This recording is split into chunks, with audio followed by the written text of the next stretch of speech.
നമസ്കാരം, ഞാൻ രാജലക്ഷ്മി പിള്ളൈ, കൊച്ചിൻ ഇഗ്നോയിൽ നിന്ന്. ഇന്ന് നമ്മൾ പരാമർശിക്കാൻ പോകുന്നത് BHIC 134-ന്റെ 2 ചാപ്റ്റേഴ്സാണ്, യൂണിറ്റ് 6 ആൻഡ് യൂണിറ്റ് 7. ഇതിൽ നമ്മൾ സാർ ഇത് പോകുന്നില്ലല്ലോ,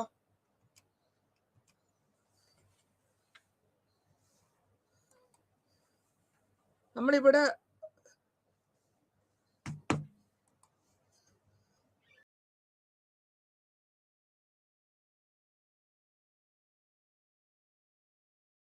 ബ്രിട്ടീഷ് 1857 വാറ് കഴിഞ്ഞ ശേഷം, അതായത് സിപ്പോയ് മ്യൂട്ടിനി കഴിഞ്ഞ ശേഷം നമ്മുടെ ഈ ഇന്ത്യ രാജ്യത്ത് ഉണ്ടായ പ്രശ്നങ്ങളാണ് നമ്മൾ ഇന്ന് സംസാരിക്കാൻ പോകുന്നത്. അതായത് എന്ത് കാരണത്താൽ, ഏത് കാരണത്തിൽ നമ്മുടെ എക്കോണമി, നമ്മുടെ സാമ്പത്തികം, അത് എങ്ങനെയൊക്കെ അവർ ചൂഷണം ചെയ്തു, എത്രത്തോളം നമ്മൾ ബേസിക്കലി ഇന്ത്യ വന്നിട്ട് ഒരു അഗ്രികൾച്ചറൽ കൺട്രിയാണ്. ഇതിനെ കമേഴ്സ്യലൈസ് ചെയ്ത് മാറ്റി അവരുടെ ആവശ്യത്തിനുള്ള കമേഴ്സ്യൽ പ്രോഡക്ട്സിന് അല്ലെങ്കിൽ കമേഴ്സ്യൽ ആവശ്യമായ, അതായത് അതുങ്ങളെ വളർത്തിയെടുക്കാനും ധാന്യങ്ങൾ കൃഷി ചെയ്യുന്നതിന് പകരം അവർക്ക് ആവശ്യമുള്ള, ബ്രിട്ടീഷിന്റെ ആവശ്യമുള്ള കോട്ടനും ഇൻഡിഗോ ഒക്കെ നിർബന്ധമായിട്ട് ഇന്ത്യയിൽ നടത്തി. അപ്പൊ നമുക്കിവിടെ കാർഷികത്തിലാണ് കൂടുതലായിട്ട് ഇക്കോണമിയിൽ വന്നത്.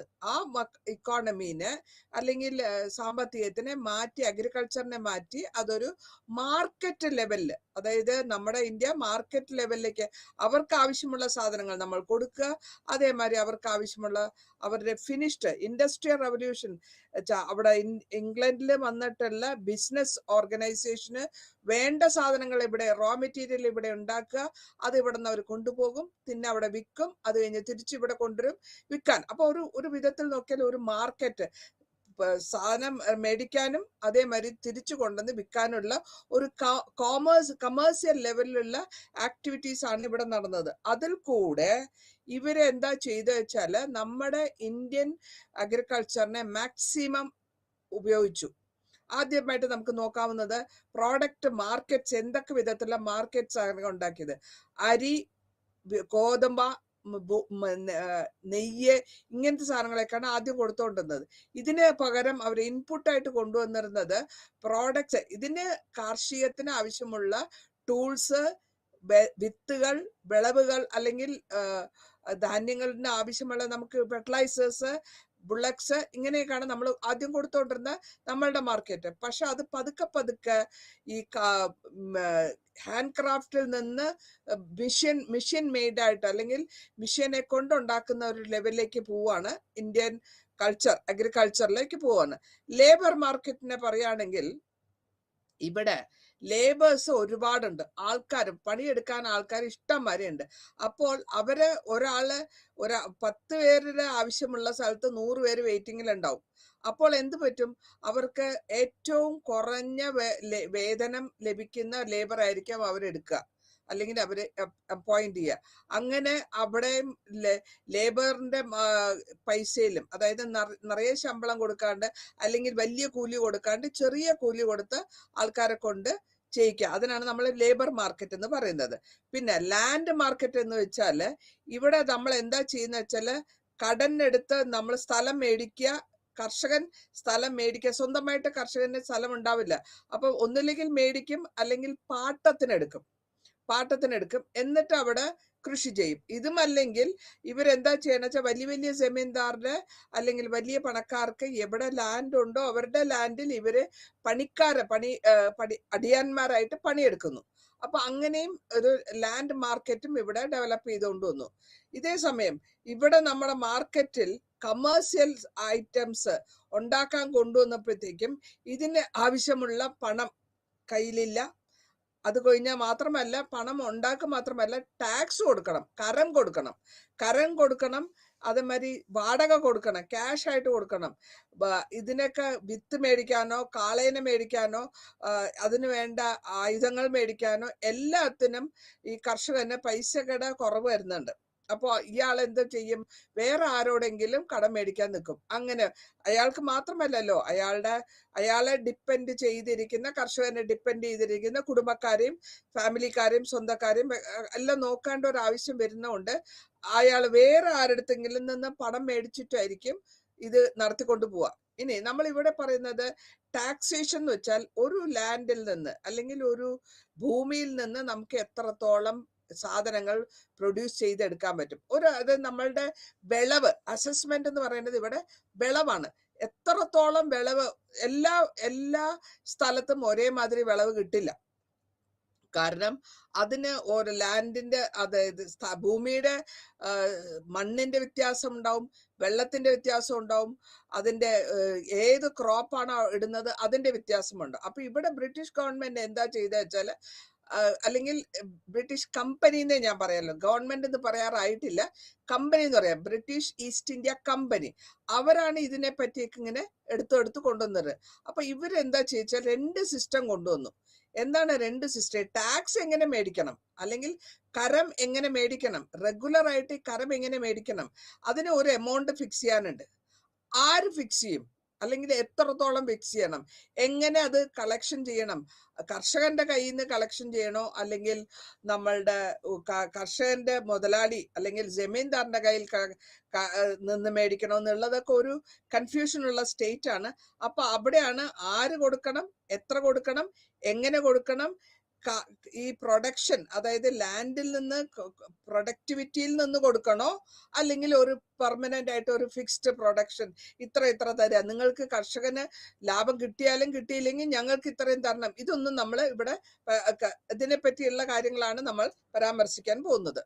ഇനി ഇവിടെ ഈ കാലഘട്ടത്തിൽ, അതായത് ബ്രിട്ടീഷ് കമ്പനീന്റെ കാലഘട്ടത്തിൽ നമ്മൾ കണ്ടു മുഗൾ രാജാക്കന്മാര് വളരെ വളരെ വീക്കായി പോയിക്കൊണ്ടിരുന്നു. നമ്മൾ അവരൊക്കെ പറയുന്നത് ലേറ്റർ മുഗൾസ് എന്നാണ്, അല്ലെങ്കിൽ പിന്നാലെ വന്ന ആദ്യത്തെ 6 രാജാക്കന്മാർക്ക് ശേഷം വരുന്ന രാജാക്കന്മാരൊന്നും അത്രത്തോളം, മുഗൾ രാജാക്കന്മാരൊന്നും അത്രയും സ്ട്രോങ് ആയിരുന്നില്ല. പിന്നെ കുറച്ചായിട്ട് ഇങ്ങനെ വന്നപ്പോഴത്തേക്ക് അവരുടെ സാമ്രാജ്യം തകർന്നു പോവുകയും ബ്രിട്ടീഷ് അതിനെ മാക്സിമം ആയിട്ട് അവരുടെ ബെനിഫിറ്റിന് വേണ്ടി ഉപയോഗിക്കുകയും ചെയ്തു.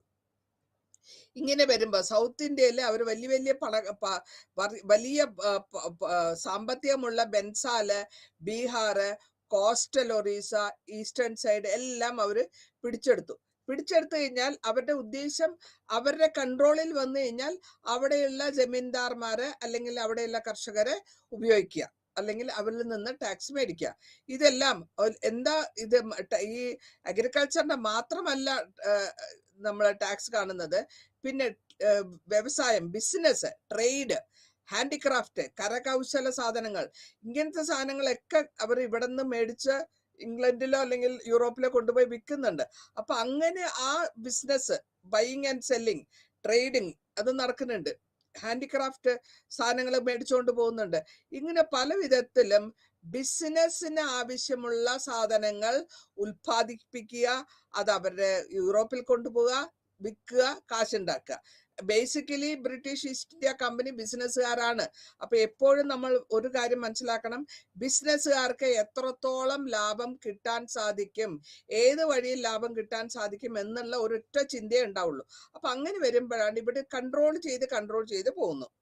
അടുത്തതായിട്ട് ട്രയാങ്കുലർ ട്രേഡ്, അല്ലെങ്കിൽ 3 തരം നമ്മള് ട്രേഡ് എന്താ വെച്ചാല്, ഇവിടെ എന്ന് വെച്ചാൽ ഇവിടെ നിന്നൊന്ന് മേടിച്ചിട്ട് അവിടെ കൊടുത്തിട്ട് അവിടെ നിന്നൊന്ന് മേടിച്ച് ഇവിടെ കൊടുക്കുക, എങ്ങനെ വരിക. ഇവിടെ കമ്പനി എന്താ ചെയ്ത വെച്ചാല്, ബ്രിട്ടീഷ് ഈസ്റ്റ് ഇന്ത്യ കമ്പനി ചെയ്തിരുന്നത്, ഈ എക്സ്പോർട്ട്, ഇന്ത്യയിൽ നിന്നുള്ള വ്യവസായം പുറത്തേക്ക് കൊണ്ടുപോകുന്നത് മെയിൻ ആയിട്ട് അഗ്രികൾച്ചറൽ പ്രോഡക്ട്സ് ആണ്. ഇതിന് അതുകൂടാണ്ട് നമ്മൾ കാണുന്നത്, ഇവർക്ക് അഗ്രികൾച്ചർ പ്രോഡക്ട്സ് എന്ന് പറയുമ്പോഴത്തേക്കും നമ്മൾ ഇവിടെ നിന്ന് അഗ്രികൾച്ചർ പ്രോഡക്റ്റ് ആയിട്ട് കൊണ്ടുപോകുന്നത് അവര് റോ മെറ്റീരിയൽസ് ആണ്.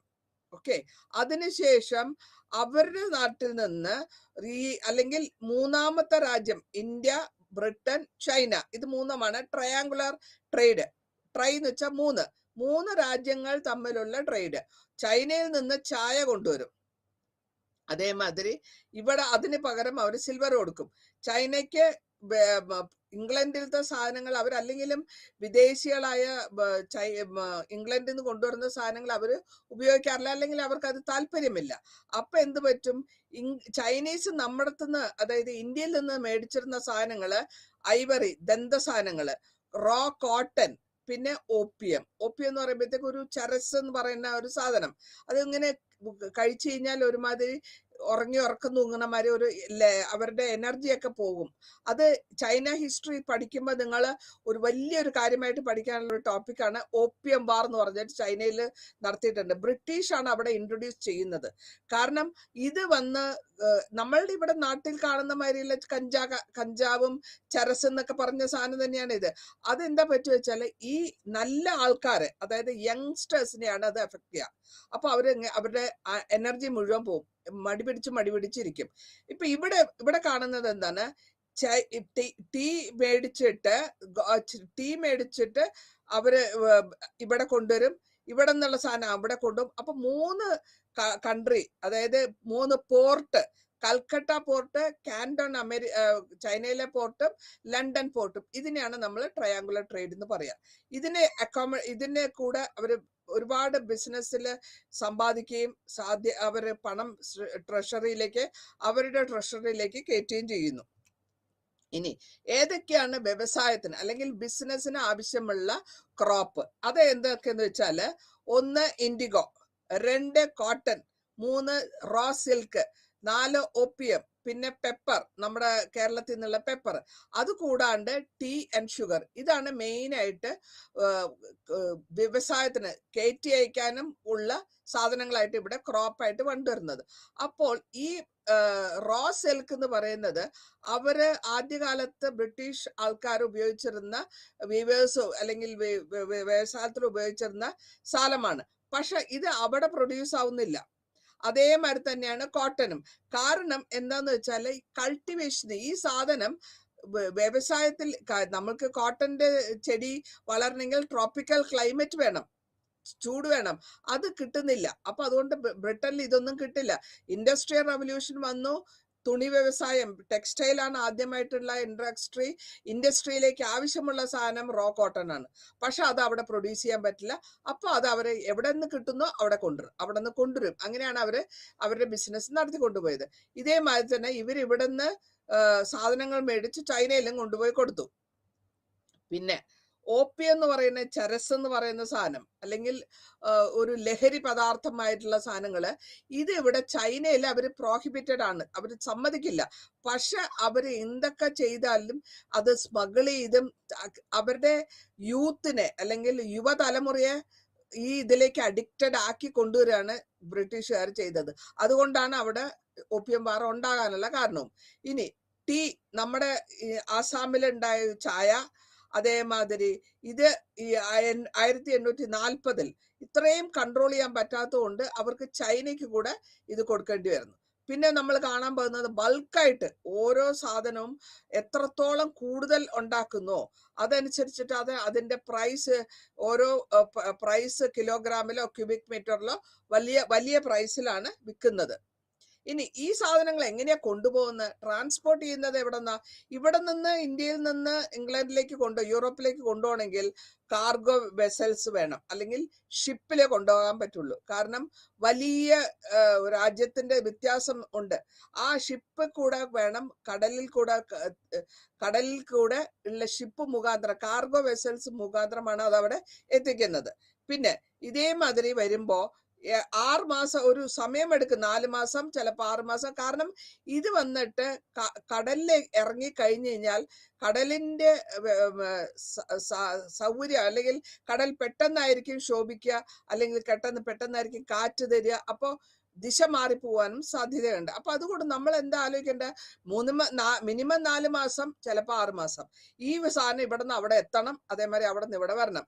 അപ്പൊ അങ്ങനെ വരുമ്പോൾ ഇതിന്റെ വില അങ്ങോട്ടും ഇങ്ങോട്ടും കൊണ്ടുവരാനുള്ള വില ഭയങ്കര കൂടുതലാവുന്നു. ഹൈ ആയിട്ട് ട്രാൻസ്പോർട്ടേഷൻ കോസ്റ്റ് വരും. ട്രാൻസ്പോർട്ടേഷൻ കോസ്റ്റ് വരുമ്പോൾ ഓരോ പ്രാവശ്യവും ചെറിയ ക്വാണ്ടിറ്റി കൊണ്ടുപോകാണ്ട് കൂടുതലായിട്ട് കൊണ്ടുപോകാൻ അവര് ശ്രമിക്കുന്നു. ഇതേമാതിരി തന്നെ എത്രത്തോളം പ്രോഫിറ്റ് ഇതിൽ കിട്ടും അത് എത്ര നമ്മൾ കൂടുതൽ കൊണ്ടുപോകുന്നോ അതനുസരിച്ചിട്ടായിരിക്കും നമ്മളുടെ ട്രാൻസ്പോർട്ട് കോസ്റ്റും.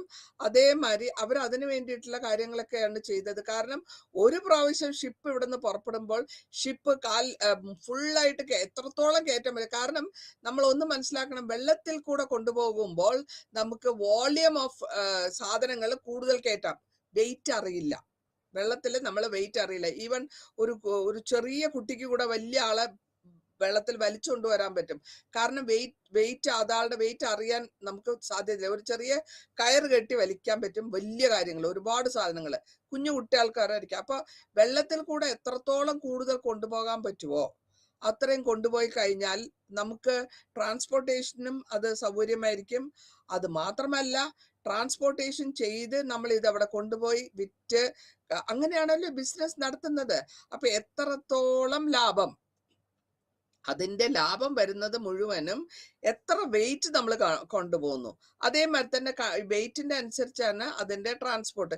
ഇപ്പൊ നമ്മൾ ഇവിടെ നിന്ന് ഒരു പോസ്റ്റ് ഒരു കാര്യങ്ങൾ നമ്മൾ ഒരു എക്സാമ്പിൾ ആയിട്ട് പറയുന്നത്, ഇവിടെ നിന്ന് ഒരു ലെറ്റർ നമ്മൾ സാധാരണ ആയിട്ട് അയക്കാറുമ്പോ അതിന്റെ ഒരു കോസ്റ്റ് ഉണ്ടാവും. അതേസമയം എക്സ്പ്രസ് ആയിട്ട് എന്താ പറയാ ഫ്ലൈറ്റിൽ അയക്കുമ്പോൾ ഒരു വ്യത്യാസം ഉണ്ടാകും. കാരണം ഫ്ലൈറ്റിൽ പോകുമ്പോൾ അത് വേഗം പറന്നു പോവാണ്, അപ്പൊ അതിന്റെ ചാർജ് കൂടും. അതേമാതിരി ആ കാലഘട്ടങ്ങളിലും ഈ സാധനങ്ങൾ ഇവിടെ നിന്ന് ട്രാൻസ്പോർട്ട് ചെയ്ത് കൊണ്ടുപോകുമ്പോൾ മാക്സിമം കൊണ്ടുപോകാൻ അവർ ശ്രമിച്ചാൽ മാത്രമേ അവർക്ക് ഇതിനെ കൊണ്ടുള്ള ഇവിടെ നിന്ന് സാധനങ്ങൾ മേടിച്ച് അവിടെ കൊണ്ടുപോയി വിറ്റാൽ എന്തെങ്കിലും പ്രോഫിറ്റ് കിട്ടുള്ളൂ. അല്ലെങ്കിൽ അവരുടെ പ്രോഫിറ്റ് മുഴുവനും വേസ്റ്റ് ആയി പോകും. അതാണ് മാക്സിമം അവര് കപ്പലിൽ എത്രത്തോളം കൂടുതൽ സാധനങ്ങൾ കയറ്റാൻ പറ്റുമോ അത് അവർ ശ്രമിച്ചിരുന്നു. അത് മാത്രമല്ല, നമ്മളിപ്പോ കപ്പലിൽ കൂടുതൽ വോളിയം കയറ്റിയാൽ, നിങ്ങൾ ലോജിസ്റ്റിക്സ് പഠിക്കുകയാണെങ്കിൽ അതിൽ മനസ്സിലാവും, വോളിയം കുറച്ചിട്ടാൽ നിങ്ങൾക്ക് ചാർജ് കൂടുതൽ കൊടുക്കേണ്ടി വരും. അതേസമയം ഹൈ വോളിയം കൊടുക്കുകയാണെങ്കിൽ കുറച്ച് കമ്പാരിറ്റീവ്ലി കുറച്ച് കുറഞ്ഞു വരും. അത് അതിന്റെ റൂളാണ്. അപ്പൊ അവരുടെ കപ്പലിന്റെ കയറ്റുന്ന കപ്പാസിറ്റി മാക്സിമം യൂട്ടിലൈസ് ചെയ്യാനാണ് അവർ ഉപയോഗിക്കുന്നത്. അപ്പൊ വോളിയം കൂട്ടി കൊടുക്കുക, അപ്പൊ നിങ്ങൾക്ക് കൊടുക്കാനുള്ള എമൗണ്ട് അല്ലെങ്കിൽ ചാർജ് കുറഞ്ഞു കിട്ടും. അങ്ങനെയാണ് നമ്മൾ എത്രത്തോളം ഇപ്പോ നമ്മള് ഇവിടുന്ന് ഇതിൽ പോകുന്നുണ്ടല്ലോ, ഗൾഫ് കൺട്രീസിലേക്ക് ഇവിടുന്ന് വെജിറ്റബിൾസ് പോകുന്നുണ്ട്, അല്ലെങ്കിൽ ധാന്യങ്ങൾ പോകുന്നുണ്ട്, എല്ലാ സാധനങ്ങളും പോകുന്നുണ്ട്. ഗൾഫിലേക്കും അമേരിക്കയ്ക്കും എല്ലാ സ്ഥലത്തേക്കും പോകുന്നുണ്ട്. കപ്പലിൽ പോകുമ്പോൾ ഒരു റേറ്റ് ആയിരിക്കും, ഫ്ലൈറ്റിൽ പോകുമ്പോൾ വലിയ കാർഗോ ഫ്ലൈറ്റ്സ് ഉണ്ട്, അതിൽ പോകുമ്പോൾ രണ്ടിനും വ്യത്യാസമുണ്ട്. അത് രണ്ടും കാരിയർ ആണ്, ട്രാൻസ്പോർട്ടേഷൻ ആണ്. എയർ കാർഗോ, ഷിപ്പ് കാർഗോ രണ്ടും വ്യത്യാസമില്ല. പക്ഷെ അതിന്റെ പ്രൈസിങ്, അതിന്റെ കോസ്റ്റ്, ഞാൻ ഒരു എക്സ്പോർട്ടർ ആണെങ്കിൽ എന്റെ കോസ്റ്റ് ഞാൻ ഫ്ലൈറ്റിൽ അയച്ചാൽ കുറച്ച് കൂടുതൽ വരും. അപ്പോൾ എന്ത് പറ്റും, എന്റെ ലാഭം കുറയും. ഞാൻ കപ്പലിൽ അയച്ചാൽ കുറച്ച് കുറഞ്ഞു വരും, പക്ഷെ എനിക്ക് ലാഭം കിട്ടും. പക്ഷെ ഒരു കാര്യമുണ്ട്, ഈ കപ്പലിൽ അയക്കുന്ന സാധനം അന്നത്തെ കാലത്ത് 4 മാസമാണ് എടുത്തിരുന്നത്. ഇത് അവിടെ ചെല്ലുമ്പോഴത്തേക്കും ചീത്തയാകാൻ പാടില്ല. അപ്പൊ അങ്ങനെ പോയി കഴിഞ്ഞാലും അവർക്ക് പോകും. അടുത്തതായിട്ട്, ഇങ്ങനെ വരുന്നത് കൊണ്ടുള്ള കമേഴ്സ്യൽ ആക്കിയത് കൊണ്ടുണ്ടായ അല്ലെങ്കിൽ ഇഫക്ട്സ് എന്താണെന്നാണ് നമ്മൾ പരാമർശിക്കുന്നത്. ഓരോ ക്രോപ്പും അതിൻ്റെതായ സമയത്തെ നന്നാവുള്ളൂ, അല്ലെങ്കിൽ വളരുള്ളൂ, അല്ലെങ്കിൽ അത് പ്രൊഡ്യൂസ് ചെയ്യാൻ പറ്റുള്ളൂ. സ്ഥലം വ്യത്യാസം ഉണ്ടാവും. തെങ്ങ് വർഷങ്ങളും കഴിഞ്ഞിട്ടേ കായ്ക്കാൻ തുടങ്ങുള്ളൂ. 6 മാസം കഴിഞ്ഞാൽ കായ്ഫലം തരുന്ന ക്രോപ്പ് വേറെ ആയിരിക്കും. അപ്പോൾ അതിന് വേണ്ടപ്പെട്ട വിധത്തിലുള്ള മണ്ണ് വേണം, വെള്ളം വേണം, അല്ലെങ്കിൽ വെയിൽ വേണം. അങ്ങനത്തെ ഓരോ ക്രോപ്പിനും അതിൻ്റെതായ വ്യത്യാസമുണ്ട്. അപ്പൊ ആ വ്യത്യാസം കൂടെ നമ്മൾ ഇതിൽ മനസ്സിലാക്കാനുണ്ട്. ഓരോ ക്രോപ്പിനും അതിൻ്റെതായ കാലഘട്ടത്തിൽ വിത്ത് വിതയ്ക്കാൻ ഒരു സമയം, വിളവ് കള പറിക്കാൻ ഒരു സമയം, അത് കഴിഞ്ഞിട്ട് അതിന് വെള്ളം കൊടുക്കാൻ ഒരു സമയം, അത് കഴിഞ്ഞിട്ട് മരുന്ന് കൊടുക്കാനോ, ഇങ്ങനെ ഓരോ സമയമുണ്ട്. അതനുസരിച്ച് വേണം നമ്മൾ അഗ്രികൾച്ചറിൽ ചെയ്യാനായിട്ട്. പിന്നെ ഇതെല്ലാം ഒരേ സമയത്ത് ഒരേ സ്ഥലത്ത് നടക്കുമോ? ഇല്ല. കാരണം ഇപ്പോ വെള്ളത്തില്, അതായത് അരിക്ക്, പാഡിക്ക് നമുക്ക് വെള്ളം വേണം, പക്ഷെ അതേസമയം കപ്പയ്ക്ക് വെള്ളം വേണ്ട. അപ്പൊ അങ്ങനെ നമ്മൾക്ക് വ്യത്യാസങ്ങളുണ്ട്. കൃഷി ചെയ്യുമ്പോൾ കൃഷി ചെയ്യുന്നവർക്ക് അറിയുള്ളൂ എന്തൊക്കെ ചെയ്യണം, എങ്ങനെയൊക്കെ ചെയ്യണം എന്നുള്ളത് അവർക്ക് അറിയുള്ളൂ. അപ്പൊ അതനുസരിച്ച് മണ്ണിന്റെ ജലാംശം, മണ്ണിന്റെ ഉപ്പുരസം, അങ്ങനെ പല വിധത്തിലുള്ള കാര്യങ്ങൾ നോക്കി നോക്കി വേണം ഓരോ ക്രോപ്പും ഇൻട്രൊഡ്യൂസ് ചെയ്യാൻ, മണ്ണിലേക്ക് ഇറക്കാനായിട്ട്. ഇവിടെ ബ്രിട്ടീഷ് കമ്പനി എന്താ ചെയ്യുന്ന വെച്ചാല് അവരുടെ സാധനങ്ങൾ, അവർക്ക് വേണ്ടി നമ്മൾ ഉണ്ടാക്കുന്ന സാധനങ്ങൾ മുഴുവനും അവര് ട്രാൻസ്പോർട്ട് ചെയ്യാം. എന്നിട്ട് ട്രാൻസ്പോർട്ട് ചെയ്ത് ലാഭം ഉണ്ടാക്കി ഈ ലാഭത്തിന് അവരുടെ കമ്പനിയുടെ ട്രഷറി അല്ലെങ്കിൽ കമ്പനിയുടെ ഖജനാവിലേക്ക് പോകും. പ്രൈവറ്റ് ആയിട്ട് ബിസിനസ് ചെയ്യുന്നവരും അവരും എന്ത് ചെയ്യും? ഞാനിപ്പോ പ്രൈവറ്റ് ബിസിനസ്മാൻ ആണ്, ഞാൻ ബ്രിട്ടീഷ് ഈസ്റ്റ് ഇന്ത്യ കമ്പനിയുടെ ബിസിനസ്സുകാരനല്ല, പക്ഷെ ഞാനും ബിസിനസ് ചെയ്യുന്ന ആളാണെങ്കിലും ഞാനും പണം കുറച്ച് ഉണ്ടാക്കും. അത് കഴിഞ്ഞിട്ട് എന്റെ പണത്തിന് ഞാൻ കഴിയുന്നിടത്തോളം അവർ ഇവിടെ വെച്ചിരുന്നില്ല, അതായത് ഇന്ത്യയിൽ വെച്ചിട്ടില്ല. അവരുടെ പണം അവരുടെ നാട്ടിലേക്ക് അയക്കുന്നു. നമ്മുടെ ഇപ്പൊ ഇന്ത്യക്കാര് ഗൾഫിലുള്ളവര് പണം നാട്ടിലേക്ക് അയച്ചു കൊടുക്കുന്ന മാതിരി തന്നെ അന്നത്തെ കാലത്ത് അവരുടെ പണം അവർക്ക് നാട്ടിൽ ചെന്ന് കഴിഞ്ഞാൽ അവസാന കാലത്ത് ഒരു സുഖമായിട്ടുള്ള ഒരു ജീവിതത്തിന്, റിട്ടയർഡ് ലൈഫ്, അല്ലെങ്കിൽ എല്ലാവർക്കും എല്ലായ്പ്പോഴും പണിയെടുത്തുകൊണ്ടിരിക്കാൻ പറ്റില്ല. ഒരു പ്രായം കഴിഞ്ഞാൽ 10, 60, 70 വയസ്സ് കഴിഞ്ഞാൽ നമ്മുടെ ശാരീരികമായിട്ടും മാനസികമായിട്ടും നമുക്ക് പണിയെടുക്കാൻ പറ്റാത്തൊരു സിറ്റുവേഷൻ വരും. അതിനു വേണ്ടിയിട്ടാണ് നമ്മൾ അതിനു മുമ്പ് തന്നെ സേവിങ്സ് ഒക്കെ ആക്കി, റിട്ടയർഡ് ലൈഫ് എന്ന് പറയുമ്പോൾ നമ്മൾ മരണത്തിന് മുമ്പുള്ള സമയമാണ്. അപ്പൊ നമുക്ക് ആ സമയത്ത് ടെൻഷൻ പിടിച്ചിട്ട് പൈസ ഇല്ലാണ്ടിരിക്കാൻ പാടില്ല എന്നുള്ളത് കാരണം എല്ലാ ബിസിനസ്സുകാരും അവരുടെ അവസാന കാലഘട്ടത്തിലേക്ക് കുറച്ച് സേവിങ്സ് ഉണ്ടാക്കി വെക്കും. അതിനു വേണ്ടിയിട്ടാണ് പ്രൈവറ്റ് ബിസിനസ്സുകാർ ഇവിടെയുള്ളവര് അവർ ബിസിനസ് ചെയ്യുന്നു, അവരുടെ പണത്തിനെ അവരുടെ നാട്ടിലേക്ക്, അവരുടെ ജന്മനാടായ ബ്രിട്ടനിലേക്ക് അയക്കുന്നു. അതുകൂടാണ്ട് ഇവിടെ ഇന്ത്യയിലെ ഏതെങ്കിലും ആൾക്കാര്, ഈ നമ്മളുടെ ഇന്ത്യയിലെ ഒരു പതിവുണ്ട്, തിരുമുൽക്കാഴ്ച എന്ന് പറയും, അല്ലെങ്കിൽ രാജാവിനെ കാണാൻ പോവുക, അല്ലെങ്കിൽ ആരെങ്കിലും കാണാൻ പോവുക, അവർക്ക് ട്രിബ്യൂട്ട് എന്ന് പറയാം, അല്ലെങ്കിൽ ഒരു സമ്മാനമായിട്ട് കൊണ്ടുപോയി കൊടുക്കാം, അല്ലെങ്കിൽ എന്തെങ്കിലും കാഴ്ച വസ്തുക്കൾ കൊണ്ടുപോയി കൊടുക്കാം. അതൊക്കെ കൊടുക്കുമ്പോഴേ എന്ത് കൊടുത്താലും ഇന്ത്യയിൽ നിന്ന് കിട്ടുന്ന എല്ലാ സാധനങ്ങളും അവര് നാട്ടിലേക്കാണ് പറഞ്ഞിരുന്നത്. കാരണം അത് ഒരു ഗിഫ്റ്റായിട്ട് വരുന്ന സാധനം, എനിക്ക് ഗിഫ്റ്റായിട്ട് ആരെങ്കിലും തന്നാൽ അത് എനിക്ക് റൈറ്റ് ഉണ്ട് എവിടെ വയ്ക്കണം, എവിടെ കൊണ്ടുപോകണം. അങ്ങനെ അതേസമയം അവര് തിരിച്ചു ഇങ്ങോട്ടൊന്നും കൊണ്ടുവന്ന് കൊടുത്തിട്ടുമില്ല, ആർക്കൊട്ട് ചെയ്തിട്ടുമില്ല. അപ്പൊ ഈ ഒരു വൺ വേ ട്രാഫിക് ആയിട്ടാണ് ഞാൻ ഇതിനെ കാണുന്നത്. ഇനി എന്തുകൊണ്ടാണ് ഇവിടെ ഒരു സ്റ്റെബിലിറ്റി ഇല്ലാത്തത്? അഗ്രികൾച്ചറിനെ സംബന്ധിച്ചിടത്തോളം ഒരിക്കലും സ്റ്റെബിലിറ്റി ഉണ്ടാവില്ല. കാരണം നാച്ചുറൽ ആയിട്ടുള്ള ഡിസാസ്റ്റേഴ്സ് ഉണ്ട്, ഡ്രൗട്ട് ഉണ്ട്, ഫ്ലഡ് ഉണ്ട്, അല്ലെങ്കിൽ മഴ കൂടുതൽ വരാം, മഴ ഒട്ടും ഇല്ലാണ്ട് വരാം, പിന്നെ പക്ഷികളുടെയും പ്രാണികളുടെയും ഉപദ്രവം വരാം. എപ്പോഴും കർഷകന് അയാൾക്ക് വിചാരിച്ച മാതിരി, എപ്പോഴും നമ്മൾ പറയുന്നത് അഗ്രികൾച്ചർ ഒരു ഗാമ്പിളാണ്, അത് എല്ലാം വിചാരിക്കുന്ന മാതിരി വന്നോളുന്നില്ല. അപ്പൊ അങ്ങനെ വരുമ്പോൾ കർഷകന് പ്രോബ്ലംസ് കൂടുതൽ വരും. അപ്പൊ ഈ കൊമേഴ്സ്യൽ ക്രോപ്പും ഇതേമാതിരി എല്ലാ പ്രോബ്ലംസും അവർ ഫേസ് ചെയ്യുന്നു. പിന്നെ നമ്മൾ ഉണ്ടാക്കുന്ന എല്ലാ സാധനങ്ങളും മാർക്കറ്റിലേക്കാണ് പോണത്, ഡിസ്റ്റന്റ് മാർക്കറ്റിലേക്കാണ് പോണത്. അപ്പൊ അങ്ങനെ വരുമ്പോഴത്തേക്കും ഈ കോട്ടൺ ആയാലും ശരി, ചൈനയിൽ നിന്ന് വരുന്ന കോട്ടൺ ആയാലും ശരി, ഓരോ എല്ലാ സ്ഥലത്തും നമുക്ക് കോട്ടൺ കിട്ടാക്കാൻ പറ്റില്ല. അതിന്റെ കൾട്ടിവേഷൻ പൈലിൽ നിന്ന് ഉണ്ടാക്കുന്ന സ്ഥലത്തു നിന്നാണ് കോട്ടൺ പോകുന്നത്. പിന്നെ ബ്രിട്ടീഷുകാർ എന്താ ചെയ്ത വെച്ചാല് അവർക്ക് ഏറ്റവും സൗകര്യമായിട്ട് പ്രോസ്പറസ് ആയിട്ടും എത്രത്തോളം കരം അടയ്ക്കാൻ പിടിച്ചു വാങ്ങാൻ പറ്റുമോ അത് അവര് കടൻ അല്ലെങ്കിൽ ഈ ടാക്സിനെ മാക്സിമം ലാൻഡിൽ നിന്ന്, അതായത് ഭൂമിയിൽ നിന്നുള്ള ടാക്സിനെയാണ് മാക്സിമം അവര് പിടിച്ചോണ്ടത്. അപ്പൊ കർഷകൻ എങ്ങനെയായാലും കർഷകൻ കഷ്ടപ്പെടുക തന്നെ ചെയ്യുള്ളൂ. ഈ കഷ്ടകാലത്തില് 1830 ഇവരുടെ എക്സ്പോർട്ട്, ഇവിടെ നിന്ന് പോകുന്ന എക്സ്പോർട്ട് കുറഞ്ഞു. അതുമാത്രമല്ല ടാക്സസ് ഇവിടെ കാലവർഷം കാരണമോ മഴയില്ലാത്ത കാരണമോ എന്തെങ്കിലും ആയിക്കോട്ടെ, നാച്ചുറൽ കലാമിറ്റി എന്തായിക്കോട്ടെ, എക്സ്പോർട്ട് ചെയ്യാൻ പറ്റുന്നില്ലാത്തൊരു സിറ്റുവേഷൻ വരുമ്പോൾ അതനുസരിച്ചിട്ട് അവർ ടാക്സ് കുറച്ചിട്ടില്ല. അപ്പൊ ടാക്സ് കുറയ്ക്കുന്നില്ല, പക്ഷെ എക്സ്പോർട്ടൊക്കെ നിന്നും പോയി, അവർക്ക് ടാക്സ് കൊടുത്തു തന്നെ ആവണം. പിന്നെ കുറെ ലാൻഡ് ഒന്നും കൾട്ടിവേഷൻ ചെയ്യാത്തൊരു പറ്റലിൽ വരുന്നു. അപ്പൊ അങ്ങനെ ഒരു വരുമ്പോഴത്തേക്കുമാണ് ആൾക്കാർക്ക്, കർഷകന്മാർക്ക് ഇറിറ്റേഷൻ വരികയും അവർക്ക് ഇവരോട്, അതായത് കമ്പനിയോട്, ബ്രിട്ടീഷ് ഈസ്റ്റ് ഇന്ത്യ കമ്പനിയോട് എതിർക്കാൻ തുടങ്ങും. എതിർത്ത് വരുന്നതിനാണ് നമ്മൾ ബണ്ടേല റെബല്യൻ എന്ന് പറയുന്നത്. കാരണം അവരുടെ എതിർപ്പ് അവരെന്ത് ചെയ്യാൻ പറ്റും? അവർക്ക് കൃഷി ചെയ്യാൻ പറ്റുന്നില്ല, പിന്നെ എങ്ങനെയാ അവർ ടാക്സ് അടയ്ക്കുക? അപ്പൊ അങ്ങനെ വരുമ്പോഴത്തേക്ക് ഒരു വെറുപ്പും വിദ്വേഷം കൊണ്ട് അവരെ എഗെയിൻസ്റ്റ് ആയിട്ട് സംസാരിക്കാൻ തുടങ്ങി. അതേമാതിരി തന്നെയാണ് ഉത്തർപ്രദേശിലും 1830 ഉള്ള കോട്ടന്റെ വില വല്ലാണ്ട് താണു. അതേമാതിരി ഇൻഡിഗോ, ഇതും കമേഴ്സ്യൽ പ്രോഡക്റ്റ് ആണ്.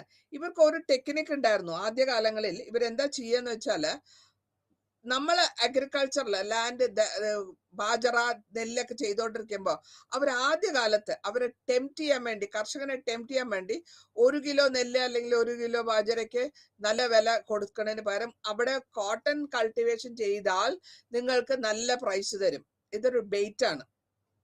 അപ്പോ കോട്ടന് അധികം മഴയില്ലെങ്കിൽ കുഴപ്പമില്ല. അപ്പൊ അങ്ങനെ വരുമ്പോ കർഷകന് വ്യാമോഹം കൊണ്ട് എനിക്കിനി ഇത് വേണ്ട, എന്താണ് അരി വേണ്ട, നെല്ല് വേണ്ട, ധാന്യം വേണ്ട, ഞാൻ അതിന് പകരം എൻ്റെ സ്ഥലത്ത് കോട്ടൺ ചെയ്യുന്ന പറയും. അപ്പൊ എൻ്റെ അടുത്ത നെയ്ബർ കോട്ടൺ ഇടുന്നു, ഞാനും കോട്ടൺ ഇടുന്നു. അപ്പൊ അങ്ങനെ വരുമ്പോ ഇവിടെ പ്രൊഡക്ഷൻ കോട്ടൺ കൂട്ടുകയാണ്. അവർക്ക് ആദ്യകാലങ്ങളിൽ കൂടുതൽ പ്രൈസ് കൊടുത്ത് ആൾക്കാരെ മോഹിപ്പിച്ച് അത് പ്രൊഡക്ഷൻ ചെയ്യാൻ പ്രേരിപ്പിച്ച് അതിനുശേഷം അത് കൂടുതലായിട്ട് വരാൻ തുടങ്ങുമ്പോ കർഷകൻ എന്ന് പറയുന്നവൻ കുറച്ച് വിഡ്ഢിയാണല്ലോ. അങ്ങനെ വരുമ്പോഴത്തേക്കും അതിന്റെ പ്രൈസ് കുറച്ച് അവൈലബിൾ ആയിട്ട് മാർക്കറ്റിൽ സാധനങ്ങൾ കൂടുതലുള്ളപ്പോൾ അതിന്റെ പ്രൈസ് കുറയും. അപ്പൊ അങ്ങനെ വരുമ്പോഴത്തേക്കും കർഷകന് അവനവന്റെ ലാൻഡ് വിട്ടു പോകാണ്ട് വരുന്നു. അവൻ കാർഷിക നിർത്തി പോകുന്നു. ജമീന്ദാറിനും അതേമാതിരി ഭയങ്കരമായിട്ട് നഷ്ടം വരുന്നു. അപ്പൊ ഈ പണം കൊടുത്തിട്ടുള്ളവർ, കടനായിട്ട് പണം കൊടുത്തിട്ടുള്ളവർക്ക് തിരിച്ച് കടം കിട്ടില്ല, കൊടുത്ത പണം കിട്ടില്ല. കാരണം അവർക്ക് കർഷകൻ കൃഷി ചെയ്യുന്നില്ല, അവന്റെ സ്ഥലത്തിനെ വിട്ടിട്ട് ഓടിപ്പോവാണ്, അല്ലെങ്കിൽ അവിടെ നിന്ന് മാറിപ്പോവാണ്. അപ്പൊ അങ്ങനെ വരുമ്പോ കർഷകൻ മാത്രമല്ല നഷ്ടപ്പെടുന്നത്, ജമീന്ദാറും നഷ്ടപ്പെടും. പണം കൊടുക്കാൻ കൊടുത്ത ബനിയാസ് എന്ന് പറയാം. ബനിയാസ് എന്നാണ് സാധാരണ പറയാറ്. മണി ലെൻഡിങ് ആൾക്കാർ, അതായത് ബിസിനസ്, നമ്മൾ ഇവിടെ നാട്ടിൽ പറയുന്നത് ബ്ലേഡ് കമ്പനി എന്ന് പറയാം, വട്ടി കമ്പനി എന്ന് പറയും തമിഴ്നാട്ടിൽ. അപ്പൊ അങ്ങനെയുള്ളവരടുത്തൊന്നും മേടിക്കുന്ന ലോണിനെ തിരിച്ചെടുക്കാൻ പറ്റാത്തൊരു സിറ്റുവേഷൻ വരുമ്പോഴത്തേക്കും അവര് പിന്നെ പണം കൊടുക്കാനും അടുത്ത ആൾക്കാർക്ക്, കുറച്ച് കൃഷി ചെയ്യാന്ന് വിചാരിക്കുന്നവർക്ക് പണി കൊടുക്കില്ല, പൈസ കൊടുക്കില്ല. കാരണം കിട്ടില്ല എന്നുള്ള ഒരു പേടിയുണ്ട്. ഇങ്ങനെ വന്നപ്പോഴത്തേക്കും ലാൻഡിന്റെ വാല്യൂ, അതായത് സ്ഥലത്തിന്റെ വാല്യൂ അങ്ങോട്ട് കുറയാൻ തുടങ്ങി. പല സ്ഥലത്തും എസ്റ്റേറ്റ് ആയിട്ട് വിൽക്കാനൊക്കെ ഇട്ടു. ഇന്ന് എനിക്കിവിടെ ആളില്ല, കർഷകം ചെയ്യാൻ ആളില്ല. നമുക്കിപ്പോ പാലക്കാട്ടിൽ പോയാൽ കാണാം, പണ്ട് നിലവറയായിരുന്ന പാലക്കാടാണ്, ഇപ്പൊ ഒക്കെ അവിടെ ബിൽഡിംഗ് ഫ്ലാറ്റ്സ് ആണ്. എന്തുകൊണ്ട്? ആൾക്കാരെ കിട്ടുന്നില്ല, വെള്ളമില്ല. അപ്പൊ അങ്ങനത്തെ വരുമ്പോഴത്തേക്കും അവിടെയൊക്കെ മാറ്റി ബിൽഡിംഗ് കെട്ടും, ഫ്ലാറ്റ് മാതിരി കെട്ടിക്കയറ്റും. അതേമാതിരി ഇവിടെയും അവര് സ്ഥലങ്ങൾ വിൽക്കാനിട്ട സമയത്ത് ആരും മേടിക്കാൻ വരുന്നില്ല. കാരണം ആരുടെ കയ്യിലും ക്യാഷ് ഇല്ല, അല്ലെങ്കിൽ പൈസ ഇല്ല. ഇനി ഇതിന്റെ കാരണം കൊണ്ടാണ് ഈ നമ്മൾ പറയുന്നത് ധനപരമായ ഒരു ക്രൈസിസ് ഉണ്ടാവുന്നു, അല്ലെങ്കിൽ ഡിപ്രഷൻ എന്ന് പറയാം. 1830-33 കാണുന്ന എക്സ്പോർട്ട് ഇമ്പോർട്ടിന്റെ ബിസിനസ് ഭയങ്കരമായിട്ട് കുറയും, വ്യത്യാസങ്ങൾ വരും. എല്ലാ ബിസിനസ്സുകാരും ഇതിൽ എഫക്റ്റ് ആവുന്നു. അപ്പൊ അങ്ങനെ ബാങ്ക്രപ്റ്റ് ആയി പോവാണ്, ദരിദ്രമായി പോവാണ്, അല്ലെങ്കിൽ കമ്പനികൾ അടച്ചുപൂട്ടേണ്ട ഒരു സിറ്റുവേഷൻ വരികയാണ്. അപ്പൊ ഇതാ പറ്റിച്ച കമ്പനിക്ക്, ഇംഗ്ലീഷ് ഈസ്റ്റ് ഇന്ത്യ കമ്പനിക്ക് ഇൻഡിഗോയുടെ പ്രൈസും താഴെ വരാൻ തുടങ്ങി. അപ്പോ അവരെന്താ ചെയ്യുക? അവരുടെ പണം മാക്സിമം ഇന്ത്യയിൽ നിന്ന് അവരുടെ നാട്ടിലേക്ക് കൊണ്ടുപോകും. ഗവൺമെന്റ് എന്റെ മാറ്റേഴ്സ് എന്താ വെച്ചാല്, അവരും ഒരു എത്രത്തോളം ലണ്ടനിൽ നിന്ന് സാധനങ്ങൾ കൊണ്ടുപോകാൻ പറ്റും അതും കിട്ടും. അപ്പൊ ഇങ്ങനെ വരുമ്പോഴത്തേക്കും പണ്ട് നമ്മൾ ഇവിടെ സാധനങ്ങൾ മേടിക്കാൻ നേരത്ത് ബ്രിട്ടീഷുകാർ അവരുടെ പൗണ്ട് അല്ലെങ്കിൽ ഗോൾഡ് ആണ് കൊണ്ടുവന്നിരുന്നത്. അതിനാണ് മാറ്റി ഇവർക്ക് കൊടുത്തേണ്ട മണി ട്രാൻസാക്ഷൻ ചെയ്തിരുന്നത്. അങ്ങനെയാണ് അതും ഇവിടെ കുറയാൻ തുടങ്ങി. അതാണ് ധനപരമായിട്ടുള്ള ഒരു ക്രൈസിസ്, ഒരു പ്രശ്നം വരുന്നത് അങ്ങനെയാണ്. ഇനി ബിസിനസ്സുകാര് അവര് മേടിച്ചിട്ടുള്ളത്, പ്രൊഡക്ഷൻ ചെയ്ത് ക്രോപ്പ് അതൊന്നും റീപേ ചെയ്യാൻ പറ്റുന്നില്ല. റീപേ ചെയ്യാൻ പറ്റാത്തൊരു കാലഘട്ടം വരുമ്പോൾ അവര് പാപ്പരാവും. ബാങ്ക്രപ്റ്റ് എന്ന് പറഞ്ഞാൽ പാപ്പരായി പോകും. പാപ്പരായി കഴിഞ്ഞു കഴിഞ്ഞാൽ പിന്നെ ഒന്നും ചെയ്യാൻ പറ്റില്ല. അവരുടെ ഏറ്റവും കൂടുതൽ അത് അഫക്ട് ചെയ്തത് അല്ലെങ്കിൽ ഏറ്റവും കൂടുതൽ പ്രശ്നമായിട്ട് വന്നിട്ടുള്ളത് കർഷകരാണ്. കർഷകറിനെ നിങ്ങൾ നിർബന്ധമായിട്ട് അടിച്ച് ബിസിനസ് ചെയ്യിപ്പിക്കാനുള്ള ഒരു പ്രൊഡക്ഷനാണ് അവർ നോക്കുന്നത്. അല്ലെങ്കിൽ നിർബന്ധമായിട്ട് അത് അവരെ കൊണ്ട് ചെയ്യിപ്പിക്കാൻ, കമേഴ്സ്യൽ ക്രോപ്സ് ചെയ്യിപ്പിക്കാൻ വരുന്നു. അതേസമയം ലണ്ടനിലെ ബിസിനസ്സും ലണ്ടനിലെ പ്രൈസ് മാർക്കറ്റാണ് ഇത്. ഇപ്പൊ കാണുന്നുണ്ടല്ലോ, ഷെയർ മാർക്കറ്റ് കാണുന്ന മാതിരി മാർക്കറ്റിന്റെ വാല്യൂ അനുസരിച്ച്, മാർക്കറ്റിന്റെ അപ്സ് ആൻഡ് ഡൗൺസ് അനുസരിച്ചിട്ടാണ് ബിസിനസ്സിലെ പ്രോഫിറ്റ് വരിക. അപ്പൊ ലണ്ടനിലും സാധനങ്ങൾ അവരുടെ വാല്യൂ കുറയാൻ തുടങ്ങിയപ്പോൾ അത് ഇന്ത്യയിലുള്ള കർഷകർക്കും അഫക്റ്റ് ആയി. ഇപ്പൊ യുക്രൈനില് ഫൈറ്റ് നടക്കുന്നുണ്ട്, വാർ നടക്കുന്നുണ്ട്. ഡെഫിനറ്റ് ആയിട്ട് അതിനെ അഫക്റ്റ് ചെയ്യുന്നുണ്ട്. ഇന്ത്യക്കും അതിന് അഫക്ഷൻ അല്ലെങ്കിൽ അതെല്ലാം അറ്റാക്ക് ആവുന്നുണ്ട്. നമ്മുടെ ഇന്ത്യൻ മാർക്കറ്റും താഴെ പോയിക്കൊണ്ടിരിക്കുകയാണ് ഇപ്പോഴും. അപ്പൊ ഇത് നാച്ചുറലായിട്ട് എല്ലാ കാലഘട്ടത്തിലും കണ്ടിട്ടുള്ള സാധനങ്ങളാണ്.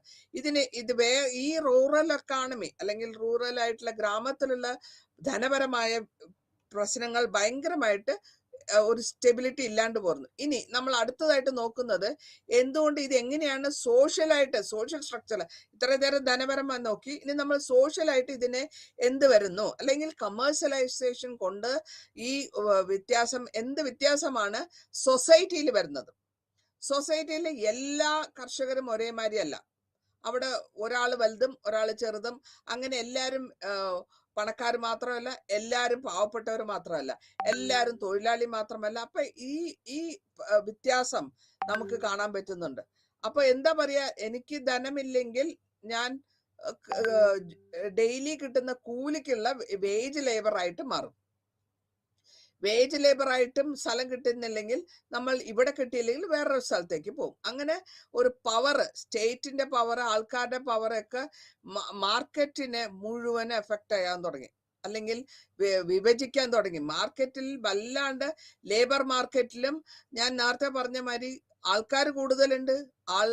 എത്ര പേര് കുറവുണ്ട്, ഏറ്റവും കുറഞ്ഞ ആൾക്കാർ ആരാണോ, നമ്മളിപ്പോ ഒരാള് ജോലിക്ക് വെക്കാണ് നമ്മുടെ കൃഷി സ്ഥലത്ത്, നമ്മൾ അവരായിട്ട് ആർഗ്യം ചെയ്യില്ല. അവൻ 100 ചോദിച്ചാൽ നമ്മൾ 50 തരാന്ന് പറയും. അത് തന്നെയാ പരിപാടി. അപ്പൊ അങ്ങനെ വരുമ്പോഴത്തേക്കും അവർക്ക് നിവൃത്തിയില്ലാത്തത് കൊണ്ട് അവരത് ചെയ്യും.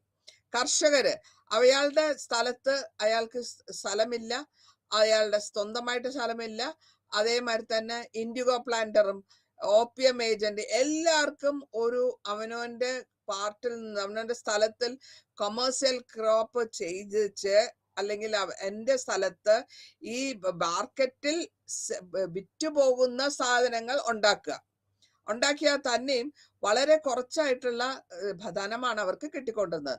അതേസമയം യൂറോപ്യൻസ് ഇത് എന്ത് വിചാരിച്ചു, ഇതിനെപ്പറ്റി വളരെ പ്രോഫിറ്റ് ആയി അവർക്ക്. കാരണം അവർക്ക് വലിയ തോതില്, ലാർജ് സ്കെയിലില് പ്രൊഡക്ഷൻ ചെയ്യിക്കാനും കുറച്ച് ആൾക്കാരെ കൊണ്ട്, അതായത് ഇൻഡിവിജ്വൽ ആയിട്ട് ഓരോരുത്തരും ഞാൻ 10 കിലോ ഉണ്ടാക്കുന്നു, നിങ്ങൾ 10 കിലോ ഉണ്ടാക്കുന്നു, അങ്ങനെ വരുമ്പോൾ ഇവർക്ക് ലേബറും കുറവ്, എമൗണ്ടും കുറവ്. അതേസമയം ഒരുമിച്ചാക്കുമ്പോൾ അത് ലാർജ് സ്കെയിൽ ആയിട്ടുള്ള പ്രൊഡക്ഷന് വാടകയ്ക്ക് ആളെ എടുത്ത് വെച്ച് ചെയ്യേണ്ടാത്ത ഒരു പ്രോഫിറ്റ്.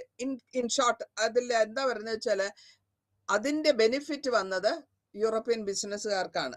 സോഷ്യൽ സ്ട്രക്ചറാണ് ഞാൻ പറയുന്നത്. ഇനി ഇവരെന്താ ചെയ്യിച്ചാല്, ഒരു എക്സ്പെരിമെന്റ്, ലാൻഡ് റവന്യൂ എങ്ങനെ ഒന്ന് മാനേജ് ചെയ്യാം എന്നുള്ള ഒരു റവന്യൂ 1772 ഒരു പുതിയതായിട്ടുള്ള ഒരു ഫാമിംഗ് സിസ്റ്റം, അതിൽ കൂടെ അവരുടെ കളക്ഷൻ ലാൻഡ് കോൺട്രാക്ട് ബേസിസിലാണ് ഡിസൈഡ് ചെയ്യുന്നത്. കോൺട്രാക്ട് ബേസിസിൽ ഡിസൈഡ് ചെയ്യുമ്പോൾ എത്രത്തോളം പിഴിഞ്ഞെടുക്കാൻ പറ്റും അതായിരിക്കും നമ്മൾ ഇവിടെ ചെയ്യുക. അങ്ങനെ വന്ന ശേഷം കർഷകരുടെ സ്ഥലങ്ങളും പ്രൊഡക്ഷൻ പതുക്കെ അവരുടെ പ്രൊഡക്ഷൻസ് കുറയാൻ തുടങ്ങി. പ്രൊഡക്ഷൻ ചെയ്ത കോൺട്രാക്ടർക്ക് വലിയ ലാർജ് എമൗണ്ട് കൊടുക്കണം, അതേമാതിരി അയാൾക്ക് തിരിച്ചു കിട്ടാന്ന് വന്നു. പിന്നെ അവർക്ക് ഒരു സമ്മർദ്ദം മൂലം ചെയ്യേണ്ട ഒരു കണ്ടീഷനാണ് വരുന്നത്, സമ്മർദ്ദമായിട്ട്. പിന്നെ എന്തൊക്കെ നമ്മൾ പ്രോഫിറ്റ് ആയിട്ട് നമുക്ക് എടുക്കാൻ പറ്റുമോ അതൊക്കെ എടുക്കുക.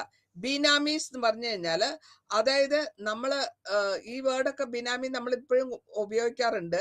ഇതിൽ നമ്മൾ എന്റെ ഫ്രണ്ടിന്റെ സ്ഥലം ഞാൻ എടുത്ത് കൃഷി ചെയ്യുന്നു, അയാളുടെ ആയിരിക്കാം പ്രോപ്പർട്ടി, അയാളുടെ ആയിരിക്കാം, അയാൾക്ക് വേണ്ടി ചെയ്യുന്നു. അപ്പൊ അങ്ങനെ വരുമ്പോ ഗവൺമെന്റിനും ലോസ് വരുന്നുണ്ട്. അതേസമയം 1786 ലോർഡ് കോൺവാലിസ് വരികയാണ്.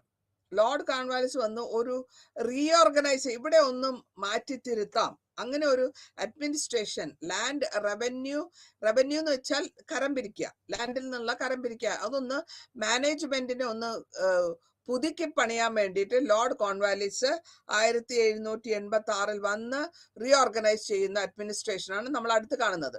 ഇവിടെ എന്താ വെച്ചാൽ ആദ്യമായിട്ട് നമ്മൾ കണ്ടിട്ടുള്ളത് പെർമനന്റ് സെറ്റിൽമെന്റ് ഇൻ ബംഗാൾ. ഇത് നേരത്തെ ക്ലാസ്സിൽ ഞാൻ പറഞ്ഞിട്ടുണ്ട് പെർമനന്റ് സെറ്റിൽമെന്റിനെ പറ്റി. ഇവിടെ എന്താ പ്രൊഡ്യൂസ് ചെയ്താലും സർപ്ലസ് ആയിട്ട് വരുമ്പോഴത്തേക്കും അത് കമ്പനിക്ക് ബെനിഫിറ്റ് ആണ്. ഈ കമ്പനിയുടെ ബെനിഫിറ്റ് എന്ന് പറഞ്ഞാൽ അവർക്ക് ലാഭം കൂടുതൽ കിട്ടും, കാരണം ക്വാണ്ടിറ്റി നിറയെ കിട്ടും. ഇന്ത്യൻ ഗുഡ്സ് ഇതൊക്കെ ഇവിടെ നിന്ന് കൊണ്ടുപോയി യൂറോപ്പിലേക്ക് വിൽക്കുന്നു. ഓക്കെ, അപ്പൊ ഏതൊക്കെ പ്രോഡക്ട്സ് ആണ് കൊണ്ടുവന്നത്? സിൽക്ക്, കോട്ടൺ എല്ലാം അഗ്രികൾച്ചറിൽ ഡിപ്പെൻഡ് ചെയ്യുന്നതാണ്. അപ്പൊ ഇതിന്റെ അത് കൂടാണ്ട് നമ്മൾ കാണുന്നത് ഹാൻഡിക്രാഫ്റ്റ്, കരകൗശല സാധനങ്ങൾ, ഇതിനും ഒരു പ്രോസ്പെറസ് ഉണ്ടെങ്കിലും കുറച്ചുകൊണ്ട്, എന്നാലും ഇവർ എത്രത്തോളം ഇതിന്റെ മാനുഫാക്ചറിങ് അല്ലെങ്കിൽ ഇത് ഉണ്ടാക്കിയെടുക്കുക, ഇതിൽ പതുക്കെ ഇതിൽ ഒരു കറപ്ഷൻ അല്ലെങ്കിൽ ഇതിലൊരു എന്താ അടിമത്വം കൊണ്ടുവന്നു. അതിന്റെ കൂടെ തന്നെ ഒരു മാൽ പ്രാക്ടീസും കറപ്ഷനും ഇതിൽ കാണുന്നുണ്ടായിരുന്നു ഈ പെർമനന്റ് സെറ്റിൽമെന്റില്. അടുത്ത പെർമനന്റ് ഫിക്സേഷൻ, ലാൻഡ് അല്ലെങ്കിൽ സ്ഥലത്തിന്റെ ടാക്സ്, ലാൻഡ് ടാക്സ്, സ്ഥലത്തിന്റെ ടാക്സ്, കരം എത്രത്തോളം ഫിക്സ് ചെയ്യണം. ഇതിന് എന്തിനാണ് കോൺവാലിസ് കൊണ്ടെന്ന് വെച്ചാല് ഈ കറപ്ഷൻ, തെറ്റ് ചെയ്യുക എന്നുള്ള ആ പ്രവണതയെ ഒന്ന് കുറയ്ക്കാൻ വേണ്ടിയിട്ടാണ് കൊണ്ടുവരുന്നത്. ഇതിൽ എന്താ ചെയ്യുന്ന വെച്ചാല് അവരുടെ ഓഫീസേഴ്സും അസസ്മെന്റില് അവരുടെ ഇഷ്ടപ്രകാരമാണ് അസസ്മെന്റ് എടുക്കുക. ഇപ്പൊ ഈ സ്ഥലത്ത് ഒരു പീസ് ലാൻഡില് 5 പറ നെല്ല് വിളയുന്നു, വേറൊരു സ്ഥലത്തിൽ 10 പറ നെല്ല് വിളയുന്നു. ഇവര് എഴുതി കൂട്ടുകയാണ്, ഇവിടെ 15 നെല്ല് വരുന്നു, അവിടെ 15 നെല്ല് വരുന്നു, അവരെ ഇഷ്ടപ്രകാരം അസസ്മെന്റ് ചെയ്യുന്നു. അപ്പൊ അവിടെ തെറ്റായി, കറപ്ഷനുള്ള ചാൻസ് ആയി. പിന്നെന്താ കാര്യം എന്താ വെച്ചാല് എക്സ്ട്രാ ആയിട്ട് ഉണ്ടാക്കുമ്പോഴത്തേക്കും ലാൻഡ് ലോർഡ്സിന് പണം ഇൻവെസ്റ്റ് ചെയ്യണമല്ലോ. ഒരു സ്ഥലം ഇംപ്രൂവ്മെന്റ് ആവണമെങ്കിൽ അവിടെ നമ്മൾ ഒരു പ്രാവശ്യം കൃഷി കഴിഞ്ഞ ശേഷം കുറച്ച് പണം ഇറക്കി അതിനെ ഒന്ന് വിളയിച്ച് അങ്ങനെ ഇൻവെസ്റ്റ് ചെയ്യണം ലാൻഡില്. അപ്പോൾ മാത്രമേ അടുത്ത പ്രാവശ്യം കൃഷി കൂടുതലാവുള്ളൂ. അതിലൊന്നും വലിയ താല്പര്യം കാണിക്കുന്നില്ല. ഇനി ഇവിടെ ഉണ്ടാക്കുന്നതും പ്രൊഡക്ഷനും സെയിൽസും ഗവൺമെന്റിന് എന്ത് വേണം? ടാക്സ് കിട്ടണം. ഈ ടാക്സിൽ എന്താ വേണ്ടത്? മാക്സിമം ടാക്സ് കിട്ടണം. ഇതായിരുന്നു അവരുടെ ഉദ്ദേശം. അപ്പൊ ലാൻഡ് ടാക്സ് വളരെ ചെറിയ ടാക്സ് മേടിച്ചിട്ട് റവന്യൂ ഒന്ന് ഫിക്സ് ചെയ്തിട്ട് വലിയ ലെവലില് മാക്സിമം ഒരു 2,65,00,000 അവര് ഫിക്സ് ചെയ്ത് വെക്കുകയാണ്. ഓക്കെ, അടുത്തതായിട്ട് നമ്മൾ കാണുന്നത് ജമീന്ദാറിനെയാണ്. ജമീന്ദാർ എന്ന് വെച്ചാൽ ജമീൻ എന്ന് വെച്ചാൽ തന്നെ ഞാൻ നേരത്തെ പറഞ്ഞു സ്ഥലത്തിന്റെ ഉടമ, ജമീന്ദാർ. ഓക്കെ, ഈ നവാബ്, ബംഗാളിലുള്ള നവാബിന്റെ ടാക്സുകള്, ആ ബംഗാളിലുള്ള ജമീന്ദാറാണ് നവാബ് എന്ന് പറയാൻ. അവര് ടാക്സുകള് ബംഗാളിൽ നിന്ന് ടാക്സ് വന്നിട്ട്, കരം വന്നിട്ട് നവാബ് വഴിയാണ് വന്നുകൊണ്ടിരുന്നത്. ആ സമയത്ത് അബ്ബാസ് എന്ന് പറയും അതിന്. ഈ നവാബ് എന്താ ചെയ്യാ? ടാക്സ് തന്നില്ലെങ്കിൽ ദല്ലാളന്മാരമാരി ആൾക്കാരെ വെച്ചിരിക്കും, സ്വന്തമായിട്ട് ഒരു ആർമി ഉണ്ടാവും, ആർമീനെ വെച്ചിരിക്കും അവരെ പിടിക്കാൻ. ഇപ്പൊ നമ്മള് പിന്നെ കാർ മേടിക്കാനായിട്ട് കാശ് മേടിച്ചിട്ടുണ്ടെങ്കിൽ, ആരുടെ നിന്നും കാശ് മേടിച്ചിട്ടുണ്ടെങ്കിൽ അത് കൊടുത്തില്ലെങ്കിൽ അവരുടെ ദാദാമാര് വന്ന് കാർ എടുത്തോണ്ട് പോകും. അതേമാതിരി ഇവിടെ ഇവർക്ക് കുറച്ച് ജമീന്ദാർക്ക് കുറച്ച് അവരുടേതായ ഒരു ആർമി ഉണ്ടാവും, അല്ലെങ്കിൽ കുറച്ച് ആൾക്കാരുണ്ടാവും. എന്തിനാ വെച്ചാൽ ഇവരെ കൊണ്ട് അവര് ബാക്കിയുള്ള കാര്യം കിട്ടാക്കടം പേടിപ്പിക്കാൻ വേണ്ടിയിട്ടാണ്. ഇങ്ങനെ വന്ന് കഴിഞ്ഞപ്പോഴത്തേക്ക് ഈ നവാബിനെയൊക്കെ അവര് രാജാവ് മാതിരിയാണ് കാണാൻ തുടങ്ങിയത്. ജമീന്ദാർ ചെറിയ ലെവലില്, ചെറിയ സ്ഥലമുള്ളവരും അവര് ടാക്സ് വന്ന് ഡയറക്റ്റ് ആയിട്ട് സ്റ്റേറ്റിന് കൊടുത്തോണ്ടിരുന്നു. അല്ലെങ്കിൽ നേരിട്ട് സ്റ്റേറ്റ് കൊടുക്കാൻ പറ്റില്ലെങ്കിൽ ഒരു ചെറിയ ജമീന്ദാർ ഒരു 5 ഏക്കറേ ഉള്ളൂ, അയാൾ എന്താ ചെയ്യുക? അയാളുടെ ടാക്സിനെ കൊണ്ടുപോയി 50 ഏക്കറുള്ള ജമീന്ദാറെ കൈ കൊടുക്കും. അപ്പൊ ത്രൂ ദ അനദർ പേഴ്സൺ അല്ലെങ്കിൽ ഒരു ഇന്റർമീഡിയറ്ററി വഴി പോകുന്നു. അപ്പൊ ഇങ്ങനെ വരുമ്പോഴത്തേക്കും ഇതിങ്ങനെ പോയി കഴിഞ്ഞ് ഒരു ഫിക്സേഷൻ വന്നു. പർഗാന എന്ന് പറഞ്ഞാല് ഒരു ഡിസ്ട്രിക്റ്റിലുള്ള സബ് ഡിവിഷൻ ആണ്. അപ്പൊ അങ്ങനെ ഇവര് എക്സ്ട്രാ ചാർജ്, ഈ ജമീന്ദാർ, വലിയ ജമീന്ദാർ എന്ത് ചെയ്യും? ഇതിന്റെ കൂടെ വേറൊരു ചാർജ് മേടിക്കും. എക്സ്ട്രാ ആയിട്ടുള്ള ചാർജ് പറഞ്ഞിട്ടുള്ള ടാക്സ് അല്ലാണ്ട് എക്സ്ട്രാ ചാർജ് അഡീഷണൽ ആയിട്ട് അത് മേടിക്കാനാണ് അപവാസ് എന്ന് പറയുന്നത്. ടോപ്പ് സാധാരണ മേടിക്കുന്ന റെഗുലർ ടാക്സിന്റെ കൂടെ കുറച്ചുകൂടെ മേടിക്കുന്നതാണ് അപവാസ് എന്നുള്ള വേർഡ് മനസ്സിലാക്കുക. അത് പ്രത്യേകമായിട്ട് നമ്മളിവിടെ ശമ്പളം കിമ്പളം എന്ന് പറയുന്ന മാതിരി തന്നെ കാര്യം. ഓക്കെ. ഇനി കോൺവാലിസ് ഗവർണറായിട്ട് വരുന്നു. ഗവർണർ വന്നിട്ട് ഗവർണറുടെ ഉദ്ദേശം വന്നിട്ട് ഈ വ്യത്യാസങ്ങൾ ലാൻഡിൽ വന്നിട്ടുള്ള അല്ലെങ്കിൽ ഇവിടെ നടക്കുന്ന വ്യത്യാസങ്ങളൊക്കെ ഒന്ന് സെറ്റിൽമെന്റ് ചെയ്യണം, ഓണർഷിപ്പ് ഒക്കെ മാറ്റണം. അപ്പൊ അങ്ങനെ എന്താ ചെയ്യണ വെച്ചാല് ലാൻഡ് ഒന്ന് ഇംപ്രൂവ് ചെയ്യാനായിട്ട് ലാൻഡ് ലോഡ്സിനോട് പറയുന്നു. അവർ അത്ര കാര്യമായിട്ടൊന്നും എടുക്കുന്നില്ലെങ്കിൽ കൂടെയും ഒരു ചെറിയൊരു വ്യത്യാസം നമുക്ക് കാണാൻ പറ്റും. പെർമനന്റ് സെറ്റിൽമെന്റ് 1793 ഉണ്ടായ പ്രശ്നങ്ങൾ 5 ലക്ഷത്തോളം ബംഗാളീസ് ആയിരുന്നു ഇതിലുണ്ടായിരുന്നത്. ഈ കർഷകരാണ്. ഇവർക്ക് ഡീറ്റെയിൽഡ് ആയിട്ട് റെക്കോർഡ് ഉണ്ടാക്കണം. റെക്കോർഡിന്റെ ബേസിലാണ് ടാക്സ് കരം പിരിക്കേണ്ടത്. അതിന്റെ ബേസിലാണ് ഇത് ഉണ്ടാക്കിയെടുക്കണതിന് വർഷങ്ങളോളം എടുക്കും. വർഷങ്ങളോളം എടുക്കുന്നത് മാത്രമല്ല, അത്രയും സ്റ്റാഫിനെയും നമ്മൾ എക്സിക്യൂട്ട് ചെയ്യണം, വെക്കണം. അതിന് മാത്രമാണ് ഈ പെർമനന്റ് സെറ്റിൽമെന്റ്. എല്ലാ ലാൻഡും ഒരേ മാതിരിയുള്ള ജമീന്ദാരി അല്ല, അല്ലെങ്കിൽ അതിന്റെ ജമീന്ദാരി എന്ന് പറയും ആ സിസ്റ്റത്തിന്. ഈ ജമീന്ദാർക്ക് ടാക്സ് കൊടുക്കാനുണ്ട്. ടാക്സ് കൊടുക്കുമ്പോൾ അയാള് ഒരു പ്രൊപ്പറേറ്റർ ആവുന്നു, അല്ലെങ്കിൽ ഓണർ ആവുന്നു. ജമീന്ദാരി എന്ന് പറയാൻ അയാൾ ഓണർ ആവുന്നു. അയാൾക്ക് ടാക്സ് അടച്ചില്ലെങ്കിൽ ഒന്നില്ലെങ്കിൽ വിൽക്കാം, അല്ലെങ്കിൽ പണയപ്പെടുത്താം, അല്ലെങ്കിൽ വേറെ ആർക്കെങ്കിലും മാറ്റിക്കൊടുക്കാം. അതിനുള്ള പവർ ജമീന്ദാർക്ക് കിട്ടുന്നു. ഈ ലാൻഡിനെയാണ് നമ്മൾ ഡ്യൂ കോഴ്സിൽ അതിങ്ങനെ മാറി മാറി വരുമ്പോഴത്തേക്കും ഗവൺമെന്റ്, ജമീന്ദാർ ഇതിൽ നഷ്ടപ്പെട്ടു പോയാൽ, പറ്റാത്തൊരു സിറ്റുവേഷൻ വന്നാൽ ആ സമയത്ത് ഗവൺമെന്റ് അത് ടേക്ക് ഓവർ ചെയ്യും. ടേക്ക് ഓവർ ചെയ്തിട്ട് ഗവൺമെന്റ് എന്താ ചെയ്യുക വെച്ചാൽ ഇതിനെ, ഈ ജമീന്ദാരി എന്ന് പറയുന്നത് കരം മേടിക്കാനുള്ള പവറിനെയാണ് പറയുന്നത് ജമീന്ദാരി. ഞാൻ ജമീന്ദാരി എടുക്കാൻ ഒരാൾക്ക് കൊടുക്കാൻ പറ്റുന്നില്ല. അപ്പൊ ഗവൺമെന്റ് അത് സ്ഥലം എടുത്തു. നമ്മള് സ്വർണമൊക്കെ ബാങ്കിൽ വെച്ചാൽ അവർ ഓപ്ഷനിലിടും.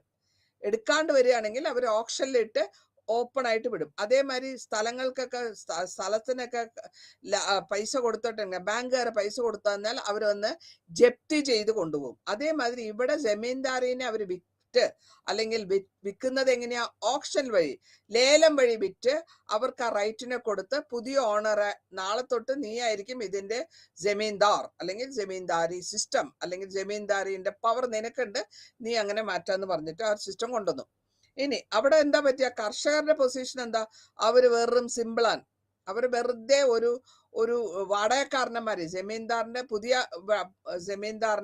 ഒരു വാടകക്കാരന്റെ ലെവലിലേക്കാണ് കർഷകർ പോകുന്നത്. പിന്നെ കോൺവാലിസിന്റെ ഉദ്ദേശം വന്നിട്ട് ഒരു അഗ്രിമെന്റ് ഉണ്ടാക്കാന്നായിരുന്നു, റിട്ടേൺ ആയിട്ടുള്ള അഗ്രിമെന്റ്. നമ്മൾ ഇവിടെയും പറയാറുണ്ട്, ഇപ്പോഴും പറയാറുണ്ട്, പട്ടയം. ഈ പട്ട എന്ന് പറയുന്നത് ഈ സ്ഥലം നിനക്കാണ് എന്നുള്ളത് റിട്ടേൺ ആയിട്ട് കൊടുക്കുന്നത്. ഗവൺമെന്റ് പട്ടയം, നമ്മള് ഇടുക്കിയിലും അവിടെയൊക്കെ കണ്ടിരുന്നു, പട്ടയം കിട്ടിയിട്ടില്ല, അതിനുള്ള പ്രശ്നങ്ങൾ വന്നു. അപ്പൊ പട്ടയം ഇൻട്രൊഡ്യൂസ് ചെയ്തു. ഇതില് ഈ ഗവൺമെന്റിന്റെ ഈ പ്രാക്ടീസ് പട്ടയൊക്കെ കൊണ്ടുവന്നെങ്കിൽ കൂടെയും എന്തൊക്കെ പറഞ്ഞാലും കർഷകന് ജമീന്ദാറിന്റെ കാരുണ്യത്തിൽ മാത്രമേ ജീവിക്കാൻ പറ്റില്ല. അപ്പോ കർഷകൻ വെറും ഒരു റബ്ബർ സ്റ്റാമ്പ് മാതിരി, അല്ലെങ്കിൽ വെറും ഒരു വാടകക്കാരന്റെ ലെവലായി പോയി എന്നുള്ളതാണ് അർത്ഥം അയാളുടെ പൊസിഷൻ.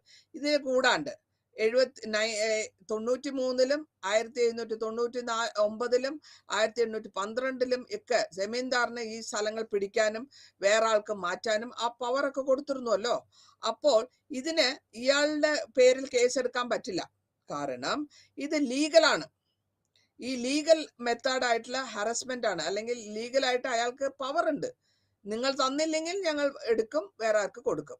അപ്പൊ അങ്ങനെ വരുമ്പോൾ ജമീന്ദാറും ഓരോ വിധത്തിലും പല വിധത്തിലുള്ള മെത്തേഡ്സ് നമ്മൾ പഴയ ഹിന്ദി സിനിമകളൊക്കെ കാണാൻ പറ്റും. അടിച്ചിട്ട് കർഷകന്റെ വീട്ടിൽ പോയി അയാളുടെ സാധനങ്ങളൊക്കെ എടുത്ത് പുറത്തെറിയുക, വീടിനെ കത്തിക്കുക, പിള്ളേരെ അടിച്ച് പുറത്താക്കുക, അല്ലെങ്കിൽ കർഷകന്റെ മക്കളെ കൊണ്ടുവന്ന് നമ്മളുടെ കലപ്പയ്ക്ക് കാളയ്ക്ക് പകരം കെട്ടുക. ഇതൊക്കെ പഴയ ഹിന്ദി സിനിമയിൽ കാണിക്കുന്നുണ്ട്. ജമീന്ദാറുടെ ക്രൂരമായിട്ടുള്ള മെത്തേഡ്സ്. അങ്ങനെ ഏത് മെത്തേഡ്സും അയാൾക്ക് എടുക്കാൻ പറ്റും. കാരണം അതൊക്കെ ലീഗലായിട്ട് അവർക്ക് പെർമിഷൻ ഉള്ളത് കൊണ്ടാണ്. അതങ്ങനെ ഹരസ്മെന്റ് അല്ല, അവരെ ഉപദ്രവിച്ച ചൂഷണം കർഷകന് ചെയ്തുകൊണ്ട് തന്നെ കണ്ടിന്യൂ ചെയ്തുകൊണ്ടിരുന്നു. അടുത്തതായിട്ട് നമ്മൾ ഈ പറയുന്നത്, ഈ കൾട്ടിവേഷൻ ഇങ്ങനെയൊക്കെ ഉണ്ടായിട്ടും ഇവർക്കൊന്നും ചെയ്യാൻ പറ്റാത്ത ഒരു സിറ്റുവേഷൻ ആയിപ്പോയി. കർഷകന് ഇതൊന്നും ചെയ്യാൻ പറ്റാത്ത ഒരു സിറ്റുവേഷൻ ആയിപ്പോയി. അപ്പൊ ഈ റെഗുലേഷൻസ് ഉണ്ടായിട്ടും അവന് പ്രയോജനമില്ല. കോടതി പോയാലും അവനൊന്നും ചെയ്യാൻ പറ്റില്ല. അങ്ങനത്തെ ഒരു പാവമായിട്ടൊരു കണ്ടീഷനായി പോന്നു. ഇതിന് ശേഷം പെർമനന്റ് സെറ്റിൽമെന്റ് കാര്യങ്ങൾ കാരണം, അല്ലെങ്കിൽ ഈ വിവരം കാരണം എന്താണ് അതിന്റെ എഫക്ട് വരുന്നത്? ഒരു വ്യത്യാസം വരുന്നില്ല. എന്തൊക്കെ നാച്ചുറൽ കലാമിറ്റീസ് വന്നാലും ജമീന്ദാർ അവരുടെ ലെവലിൽ തന്നെ നിന്നോണ്ടിരുന്നു. അല്ലെങ്കിൽ അവരുടെ വർഷങ്ങളായിട്ട് പിടിച്ചിരുന്ന കരം അതേമാതിരി തന്നെ കണ്ടിന്യൂ ചെയ്തുകൊണ്ട് പോയി. 68% ജമീന്ദാറിന്റെ ലാൻഡിനെ എടുത്ത് അവർ വിറ്റത് 1794-ലും 1819-ലും. കാരണം ഒരു കർഷകൻ അവിടെ ഇല്ലെങ്കിൽ, ആ കൃഷി ചെയ്യാൻ ആളില്ലെങ്കിൽ, നാച്ചുറൽ കലാമിറ്റീസ് കൊണ്ടോ അല്ലെങ്കിൽ മരിച്ചുപോയോ അല്ലെങ്കിൽ സ്ഥലം മാറിപ്പോയോ എന്തെങ്കിലും ആയാലും ജമീന്ദാർക്ക് വന്ന് കർഷകന്റെ പണി ചെയ്യാൻ പറ്റില്ല. അപ്പൊ അത് അവർ വിൽക്കാൻ തുടങ്ങി. ഇതിന്റെ കൂടെ വ്യവസായം ചെയ്യുന്നവര്, ബിസിനസ് ചെയ്യുന്ന മർച്ചൻസ്, ഗവൺമെന്റിൽ ജോലിയുള്ള ആൾക്കാര്, അതേമാതിരി ബാക്കിയുള്ള ജമീന്ദാർ, അവരൊക്കെ ഈ സ്ഥാനം. അപ്പൊ ഇങ്ങനെ ഒരു എടുപടി എന്നുള്ള വിക്കൽ വരുമ്പോഴത്തേക്ക് എന്താ പറ്റുക വെച്ചാൽ അവർക്ക് അവിടെ ലാൻഡിന്റെ വില കുറയും. നല്ല ചീപ്പ് റേറ്റ് ആയിട്ട് കിട്ടും. ചീപ്പ് റേറ്റ് ആയിട്ട് കിട്ടുമ്പോൾ ബാക്കിയുള്ളവർ, കയ്യില് പണമുള്ളവര്, ഗവൺമെന്റ് ഓഫീസ് ആയിക്കോട്ടെ അല്ലെങ്കിൽ വേറെ കച്ചവടക്കാരായിക്കോട്ടെ അല്ലെങ്കിൽ ചെറിയ ജമീന്ദാർ ആയിക്കോട്ടെ, അവർ മേടിക്കാൻ തുടങ്ങി. ഇങ്ങനെ പുതിയ ആൾക്കാർ മേടിച്ചു കഴിയുമ്പോഴത്തേക്കും ഇതിന്റെ അവർ എന്താ ചെയ്ത വെച്ചാല് അവർ അതിന്റെ റെന്റിന് അല്ലെങ്കിൽ റേറ്റിന്, ഇൻട്രസ്റ്റിന് കൂട്ടും. റെന്റ്, അതായത് വാടക. ഇപ്പൊ ഞാൻ സ്ഥലം പോയി, എനിക്ക് സ്ഥലമില്ല, ഞാൻ നിങ്ങളുടെ സ്ഥലത്ത്, നമ്മൾ ലീസ് എന്ന് പറയാറില്ല, അതേമാതിരി തന്നെ അവര് ഇൻക്രീസ് വളരെ 5 രൂപ ഉണ്ടായിരുന്ന ഈ MG റോഡില് പത്മ തിയേറ്ററിന്റെ മുമ്പിൽ അവിടെ 1 സെന്റ് സ്ഥലത്തിന് 5 രൂപ ഉണ്ടായിരുന്നു പണ്ട് കാലത്ത്. അതായത് എന്റെയൊക്കെ ജന്മകാല സമയത്ത് 5 രൂപ ഉണ്ടായിരുന്നത് ഇപ്പൊ 5 കോടി കൊടുക്കണ്ടേ 1 സെന്റിന്. അപ്പൊ അങ്ങനെ വ്യത്യാസം വരുന്നു. അവര് പർച്ചേസ് ചെയ്യുന്നു, അവർക്ക് വേണ്ട ബെനിഫിറ്റ് അവര് ഉണ്ടാക്കുന്നു. ഇനി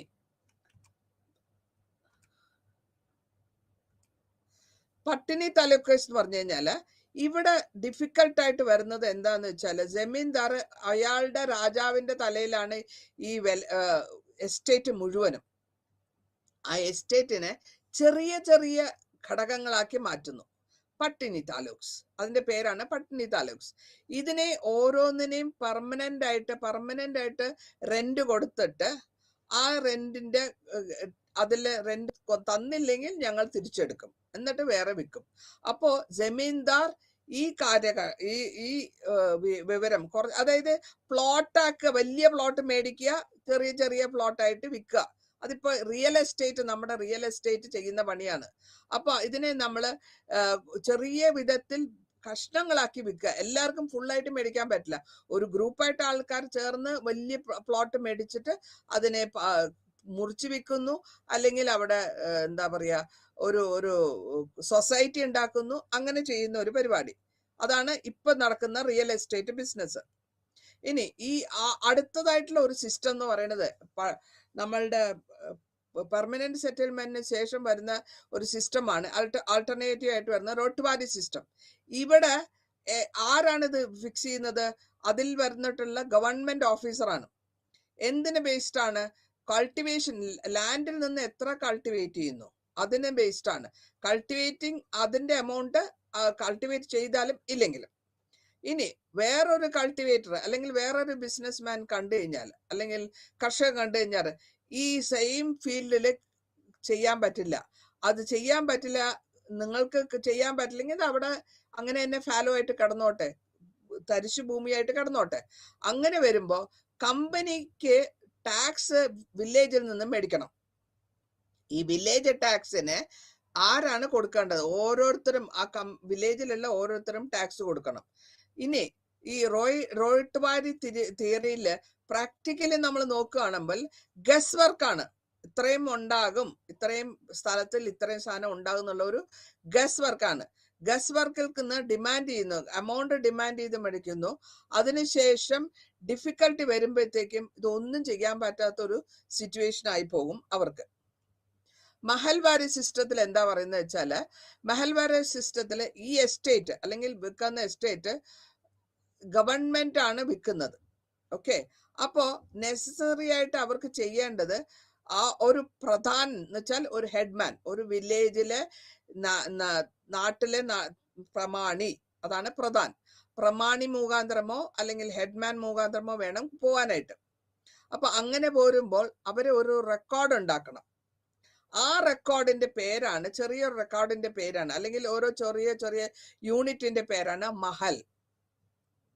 അങ്ങനെ റെക്കോർഡ് ചെറിയ ചെറിയ വേർഡ് ഉണ്ടാക്കി മഹൽ എന്നുള്ളതെന്നാണ് മഹൽവാരി എന്നുള്ള ഒരു സെറ്റിൽമെന്റ്. മഹൽവാരി സെറ്റിൽമെന്റ് വരുന്നത് അതിൽ നിന്നാണ്. ചെറിയ യൂണിറ്റിനെയാണ് മഹൽ എന്ന് പറയുന്നത്. ആ സിസ്റ്റം ഫോളോ ചെയ്യുമ്പോൾ മഹൽവാരി സെറ്റിൽമെന്റ്. ഇറ്റ് വാസ് ഇവിടെ എന്താ വെച്ചാല് ഒരാൾക്ക് എത്ര വേണമെങ്കിലും ഹോൾഡ് ചെയ്യാൻ പറ്റും. പക്ഷെ അവിടെ വലിയ വലിയ ജമീന്ദാസിന് പറ്റില്ല. ചെറിയ ആൾക്കാർക്ക്, ഒരാൾക്ക് ഇപ്പൊ എനിക്ക് രണ്ട് പ്ലോട്ട് അല്ലെങ്കിൽ 2-3 പ്ലോട്ട് മേടിക്കാൻ പറ്റും. അതേമാതിരി തന്നെ ഈ ജമീന്ദാറും അവരുടെ സിസ്റ്റമും കണ്ടിന്യൂ ചെയ്ത് പോയിക്കൊണ്ടിരുന്നു. ഇനി മഹൽവാരി സിസ്റ്റം പ്രാക്ടീസ് ചെയ്യുമ്പോഴും അവിടെയും ആൾക്കാർ തെറ്റ് ചെയ്യുന്നുണ്ട്. അതേമാതിരി തന്നെ അവർ ടാക്സ് ഫിക്സ് ചെയ്യുന്നുണ്ട്, കാൽക്കുലേഷൻസ് തെറ്റാവുന്നുണ്ട്. അതിനുശേഷം ഗവൺമെന്റിന്റെ റവന്യൂ മാറുന്നുണ്ട്. അപ്പോൾ ഇവരുടെ വില്ലേജിലെ മഹൽവാരി സിസ്റ്റത്തിലും വലിയ കാര്യങ്ങളായിട്ട് ഉണ്ടായില്ല. ഇനി ഇഫക്ട്സ് ഓഫ് ദ മഹൽവാരി സിസ്റ്റത്തിൽ നോക്കുകയാണെങ്കിൽ ഭയങ്കര കടൻ വന്നു. ലാസ്റ്റിലായപ്പോഴത്തേക്ക് മണി ലെൻഡേഴ്സ് പിടിച്ചെടുക്കാൻ തുടങ്ങി. അതിനുശേഷം സപ്പോർട്ട് ചെയ്യുന്നവരും എടുക്കാൻ തുടങ്ങി. 1833 ഒരു ഡിപ്രഷൻ വരുന്നുണ്ട്. അപ്പോഴും കഷ്ടം വരുന്നു, ബിസിനസ് കൊളാപ്സ് ആകുന്നു. 1840 ഒരു ലാൻഡ് ഒക്കെ സോൾഡ് ചെയ്ത് ഒരു ലാൻഡ് റവന്യൂന്റെ പ്രശ്നങ്ങളാണ്. 1857 നമ്മള് ഈ വില്ലേജസും അവരെന്താ ചെയ്യുന്നത്, നോർത്ത് ഇന്ത്യയില് ഇവര് ദേഷ്യം വന്നിട്ട് ആൾക്കാർ കയറി അറ്റാക്ക് ചെയ്യാൻ തുടങ്ങി. കോർട്ട് അറ്റാക്ക് ചെയ്തു, അവരുടെ ഓഫീഷ്യൽസ് അറ്റാക്ക് ചെയ്യുന്നു. കാരണം ഇവർക്ക് വില്ലേജിലുള്ളവർക്കും താലൂക്കിലുള്ളവർക്കും ഒക്കെ പ്രശ്നമുണ്ട്. അവർക്ക് ഇവരെ എവിടെയെങ്കിലും ഓടിക്കണം, ഇവരെ ഇവിടുന്ന് ഓടിച്ചു വിടണം. ഓടിച്ചു വിട്ട ശേഷമാണ് അവർക്ക് സമാധാനമായിട്ട് ഈ ഓപ്ഷൻ പർപ്പസ് പർച്ചേസ് എല്ലാം മാറ്റാനുള്ള പരിപാടികളാണ് കൊണ്ടുവരുന്നത്. ഇനി ഇവിടെ നമ്മൾ അടുത്തത് വരുന്നത് കൊളോണിയൽ ട്രേഡ് ആൻഡ് ഇൻഡസ്ട്രി ആണ്. അപ്പൊ ഈ 7ാമത്തെ ചാപ്റ്ററിൽ വരുന്ന ബിസിനസ് ആണ്. ബിസിനസ് എത്രത്തോളം ഫ്രീ ട്രേഡ് എന്ന് പറയും. നിങ്ങൾക്ക് എത്ര വേണമെങ്കിലും ലാൻഡ് എടുക്കാം, എത്ര വേണമെങ്കിലും ഇൻഡസ്ട്രിയൽ ക്യാപിറ്റലിസം ഇവിടെ നിന്ന് ഉണ്ടാക്കാം, എന്നിട്ട് നിങ്ങൾക്ക് ബിസിനസ് ഉണ്ടാക്കാം. അതാണ് ഇവിടെ പറയുന്നത് 7ാമത്തെ ഇൻഡസ്ട്രിയൽ ആയിട്ട്. നമ്മൾ ഇത്രയും നേരം പരാമർശിച്ചത് അഗ്രികൾച്ചർ ആണ്. ഇവിടെ സ്റ്റോക്ക് മാർക്കറ്റിന്റെ ഷെയർ അനുസരിച്ചിട്ടാണ് ബിസിനസ് ഉണ്ടാക്കുന്നത്. ജോയിന്റ് ആയിട്ടുള്ള ഒരു കമ്പനി ഉണ്ടാക്കുന്നു ബിസിനസ്സുകാര്. ഒരു സിംഗിൾ പ്രൊപ്പറേറ്റർ ആകാം, അല്ലെങ്കിൽ പാർട്ട്ണർഷിപ്പ് ആകാം. ക്യാപിറ്റൽ ആയിട്ട് കൊണ്ടുവരുന്നത് ഒറ്റ ആള് കൊണ്ടുവരുന്നതല്ല, എല്ലാവരും കൊണ്ടുവന്ന് ഇട്ടിട്ടാണ് നമ്മൾ ഷെയർ ഹോൾഡേഴ്സ് എന്ന് പറഞ്ഞിട്ട് ഈസ്റ്റ് ഇന്ത്യ കമ്പനി ഉണ്ടാക്കുന്നത്. അതിനുശേഷം ഈ ഈസ്റ്റ് ഇന്ത്യ കമ്പനി ഇന്ത്യയിൽ വരുന്നു. അതേസമയം അവരിവിടെ എസ്റ്റാബ്ലിഷ് ചെയ്യുന്ന സമയത്ത് അവരെന്താ ചെയ്യുന്ന, എലിസബത്ത് ഒരു റിട്ടേൺ ആയിട്ട് റെക്കോർഡ് കൊടുക്കുന്നുണ്ട് അവർക്ക് പെർമിഷൻ. ആ റിട്ടേൺ റെക്കോർഡ് വഴിയാണ് ഇവർ മോണാർക്കിനെ കണ്ട്, ഇവിടുത്തെ രാജാക്കന്മാരെ കണ്ട് അവർ വഴി ബിസിനസ് ചെയ്യുന്നു. ചാർട്ടർ ആക്ട് എന്നാണ് ഈ റെക്കോർഡിനെ പറയുക. ഈ റെക്കോർഡ് പ്രകാരം റിട്ടേൺ ഡോക്യുമെന്റ് ആണ്. മൊണോപ്പൊളി നിങ്ങൾ മാത്രം, ബ്രിട്ടീഷുകാർ മാത്രമേ ചെയ്യാൻ പാടുള്ളൂ. ആ നൂറ്റാണ്ടിൽ ഫ്രഞ്ചുകാരുണ്ട്, പോർച്ചുഗീസുകാരുണ്ട്, പക്ഷെ ഇംഗ്ലണ്ടിന് മാത്രമാണ് ഈ റൈറ്റ് കിട്ടുന്നത്. മൊണോപ്പൊളി എന്ന് പറഞ്ഞാൽ ഞങ്ങളുടെ അടുത്ത് മാത്രം ബിസിനസ് ചെയ്യുക, വേറെ ആരടുത്തും ബിസിനസ് ചെയ്യാൻ പാടില്ല. അങ്ങനത്തെ ഒരു ഓർഡർ കൊണ്ടുവന്നു. അതിനുശേഷം ബിസിനസ്സുകാർക്ക് അവരുടേതായ ഓഫീസ് സെറ്റപ്പ് ചെയ്യാൻ പറ്റും. അങ്ങനെയുള്ളവരാണ് നമ്മൾ ഫ്രീ മർച്ചന്റ് എന്ന് പറയാം. ഒരുമിച്ച് കമ്പനികളിൽ ഇൻട്രസ്റ്റ് കൊണ്ടുപോകുന്നവരും കമ്പനി ഡയറക്ടേഴ്സിന് സ്റ്റോപ്പ് ട്രേഡ് ചെയ്യാനുള്ള അധികാരം, സ്കെയില്, പേ, അവരുടെ പേ എത്രത്തോളം വേണം, എത്രത്തോളം കൊടുക്കണം എന്നുള്ളതൊക്കെ അവരാണ് നിശ്ചയിക്കുന്നത്. ഇനി ദസ്തക് എന്ന് പറഞ്ഞാൽ ഒപ്പിടല. കമ്പനി സർവൻസിന് അവരുടെ സ്ഥലങ്ങൾ മാറ്റുക അല്ലെങ്കിൽ അവർക്ക് കൊടുക്കുക എന്നുള്ള ഒരു ഡ്യൂട്ടി ഉണ്ടായിരുന്നു. അപ്പൊ ഇവര് ഫ്രീ ട്രേഡും ഡ്യൂട്ടി ഫ്രീ ട്രേഡ് പുറത്തുനിന്ന് കൊണ്ടുവരുന്നതിന് ഡ്യൂട്ടി കൊടുക്കണം. അതില്ലാത്ത ഒരു സിറ്റുവേഷൻ ആണ് ഇവിടെ കൊണ്ടുവരുന്നത്. ഈ ഫ്രീ മർച്ചന്റ്സ് എന്താ ചെയ്യുന്ന വെച്ചാൽ അവരുടെ പണം മുഴുവനും അവർ നാട്ടിലേക്ക് അയക്കുന്നു. അവരുടെ കമ്പനിയിലുള്ളവരും വർക്ക് ചെയ്യുന്നു. ഏജന്റുമാര്, തേർഡ് പേഴ്സൺ ഏജന്റുമാർ വർക്ക് ചെയ്യുന്നു. അങ്ങനെ അവർ ബിസിനസ് ഉണ്ടാക്കി അവരുടെ പേര് തന്നെ മാനേജിങ് ഏജൻസീസ് അല്ലെങ്കിൽ ട്രസ്റ്റീസ് എന്നാക്കും. അങ്ങനെയാണ് ഈ അബോളിഷ് ചെയ്യുന്നത്. മൊണോപ്പൊളി ട്രേഡ് 1813 അബോളിഷ് ചെയ്യാൻ ഉദ്ദേശിക്കുകയാണ്. 83 അബോളിഷ് ചെയ്യുന്നത്. ഓക്കെ. പിന്നെ ഇതിന്റെ കമ്പനിയുടെ ബിസിനസ് എങ്ങനെ വരുന്നത് വെച്ചാൽ ഏറ്റവും കൂടുതലായിട്ട് കുറച്ച് മേടിക്കുക, വലിയ ലെവലിൽ വിൽക്കുക. അപ്പൊ ബെനിഫിറ്റ് കിട്ടും. അതിനെ നമുക്ക് കൊണ്ടുപോകാം. ഈ ഈസ്റ്റ് ഇന്ത്യ കമ്പനിയുടെ മെയിൻ ബിസിനസ് ആയിരുന്നത് സ്പൈസ്, കോട്ടൺ എല്ലാമാണ്. ഇതിനെയൊക്കെ കൊണ്ടുപോയി അവര് ഇംഗ്ലീഷ് ഫാക്ടറി അല്ലെങ്കിൽ ഫാക്ടറി എന്ന് നമ്മളിവിടെ ഉദ്ദേശിക്കുന്നത് കൺട്രിയിൽ ഉണ്ടാക്കുന്ന സാധനങ്ങളാണ് ഫാക്ടറി എന്ന് പറയാം. അതേമാതിരി സ്റ്റോർ ചെയ്യുക east India company.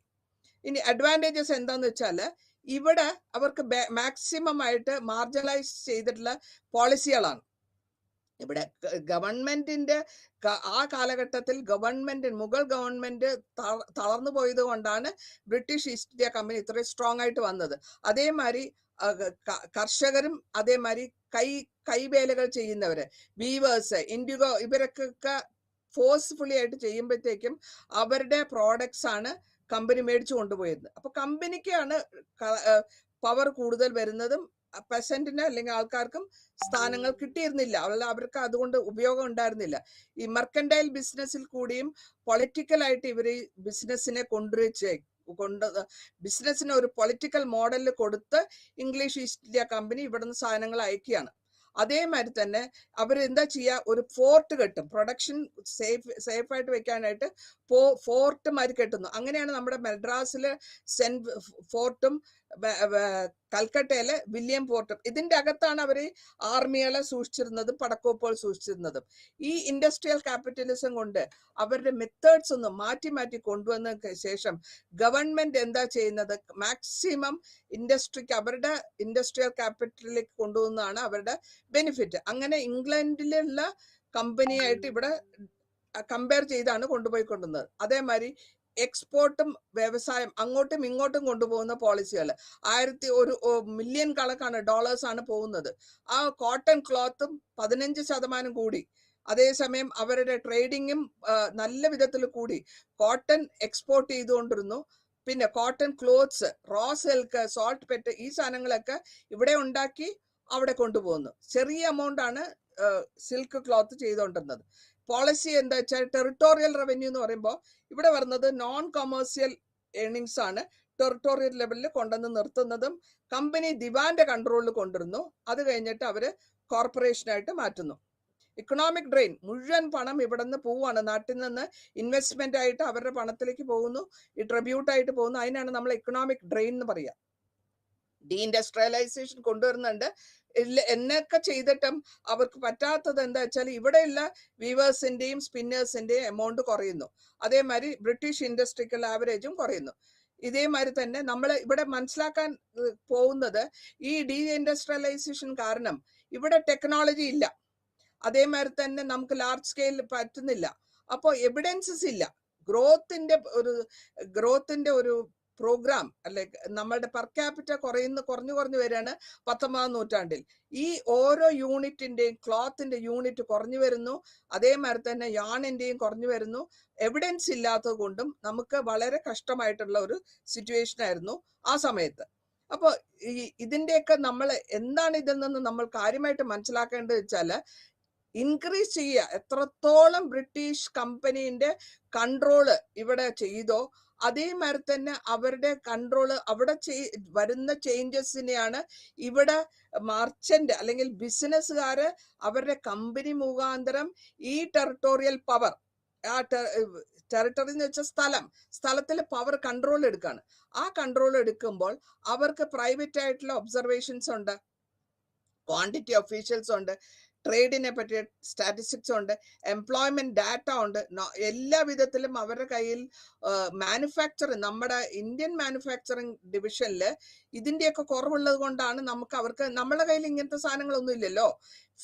Multiplication man-made സാധനങ്ങളാണ് നമ്മൾ സാധാരണ ചെയ്യുന്നത്. ടെക്നോളജി നമ്മളെ കമ്പയർ ചെയ്യുമ്പോൾ അവരുടെ ടെക്നോളജി കൂടുതലാണ്, അല്ലെങ്കിൽ ഹയർ ലെവലാണ്. അങ്ങനെ വരുമ്പോഴും മാനുഫാക്ചറിങ് സാധനങ്ങൾ ഇമ്പോർട്ട് ചെയ്യാനും ഇവിടുന്ന് അതേമാതിരി കൊളോണിയൽ റൂളിലേക്ക് കൊണ്ടുവന്ന് ഇന്ത്യനെ കൊണ്ടുവന്ന് ഇന്ത്യ അണ്ടർ ക്രൗൺ എന്നുള്ളതിന് കൊണ്ടുവന്ന് എത്തിക്കുകയാണ് ചെയ്യുന്നത്. അപ്പോ ആ സമയത്ത് നമ്മൾ അവരുടെ അടിമകൾ മാതിരി അവർക്ക് വേണ്ട സാധനങ്ങൾ ചെയ്തു കൊടുക്കുക, അവർക്ക് വേണ്ട കൺവീനിയൻസ് ചെയ്തു കൊടുക്കുക, അവർക്ക് കൊണ്ടുപോകാനുള്ള സൗകര്യങ്ങൾ ഉണ്ടാക്കി കൊടുക്കുക. നമ്മള് മദർ കൺട്രി എന്ന് പറയുന്നത് ഇംഗ്ലണ്ടാണ്, അല്ലെങ്കിൽ ക്വീൻ, അല്ലെങ്കിൽ ഇംഗ്ലണ്ട് ആണ് മദർ കൺട്രി. നമ്മൾ അവരുടെ സബോർഡിനേറ്റ്, അല്ലെങ്കിൽ നമുക്ക് പറയാം നമ്മൾ അവരുടെ കൊളോണിയലിസം. അങ്ങനെയാണ് ഈ മാക്സിമം എക്സ്പ്ലോയിറ്റേഷൻ ചെയ്ത് അവര് ഇന്ത്യൻ ഗവൺമെന്റ് 1947 ജയിക്കുന്നവരെ അവർ കൺട്രോൾ ചെയ്തുകൊണ്ടിരുന്നു. നന്ദി, നമസ്കാരം.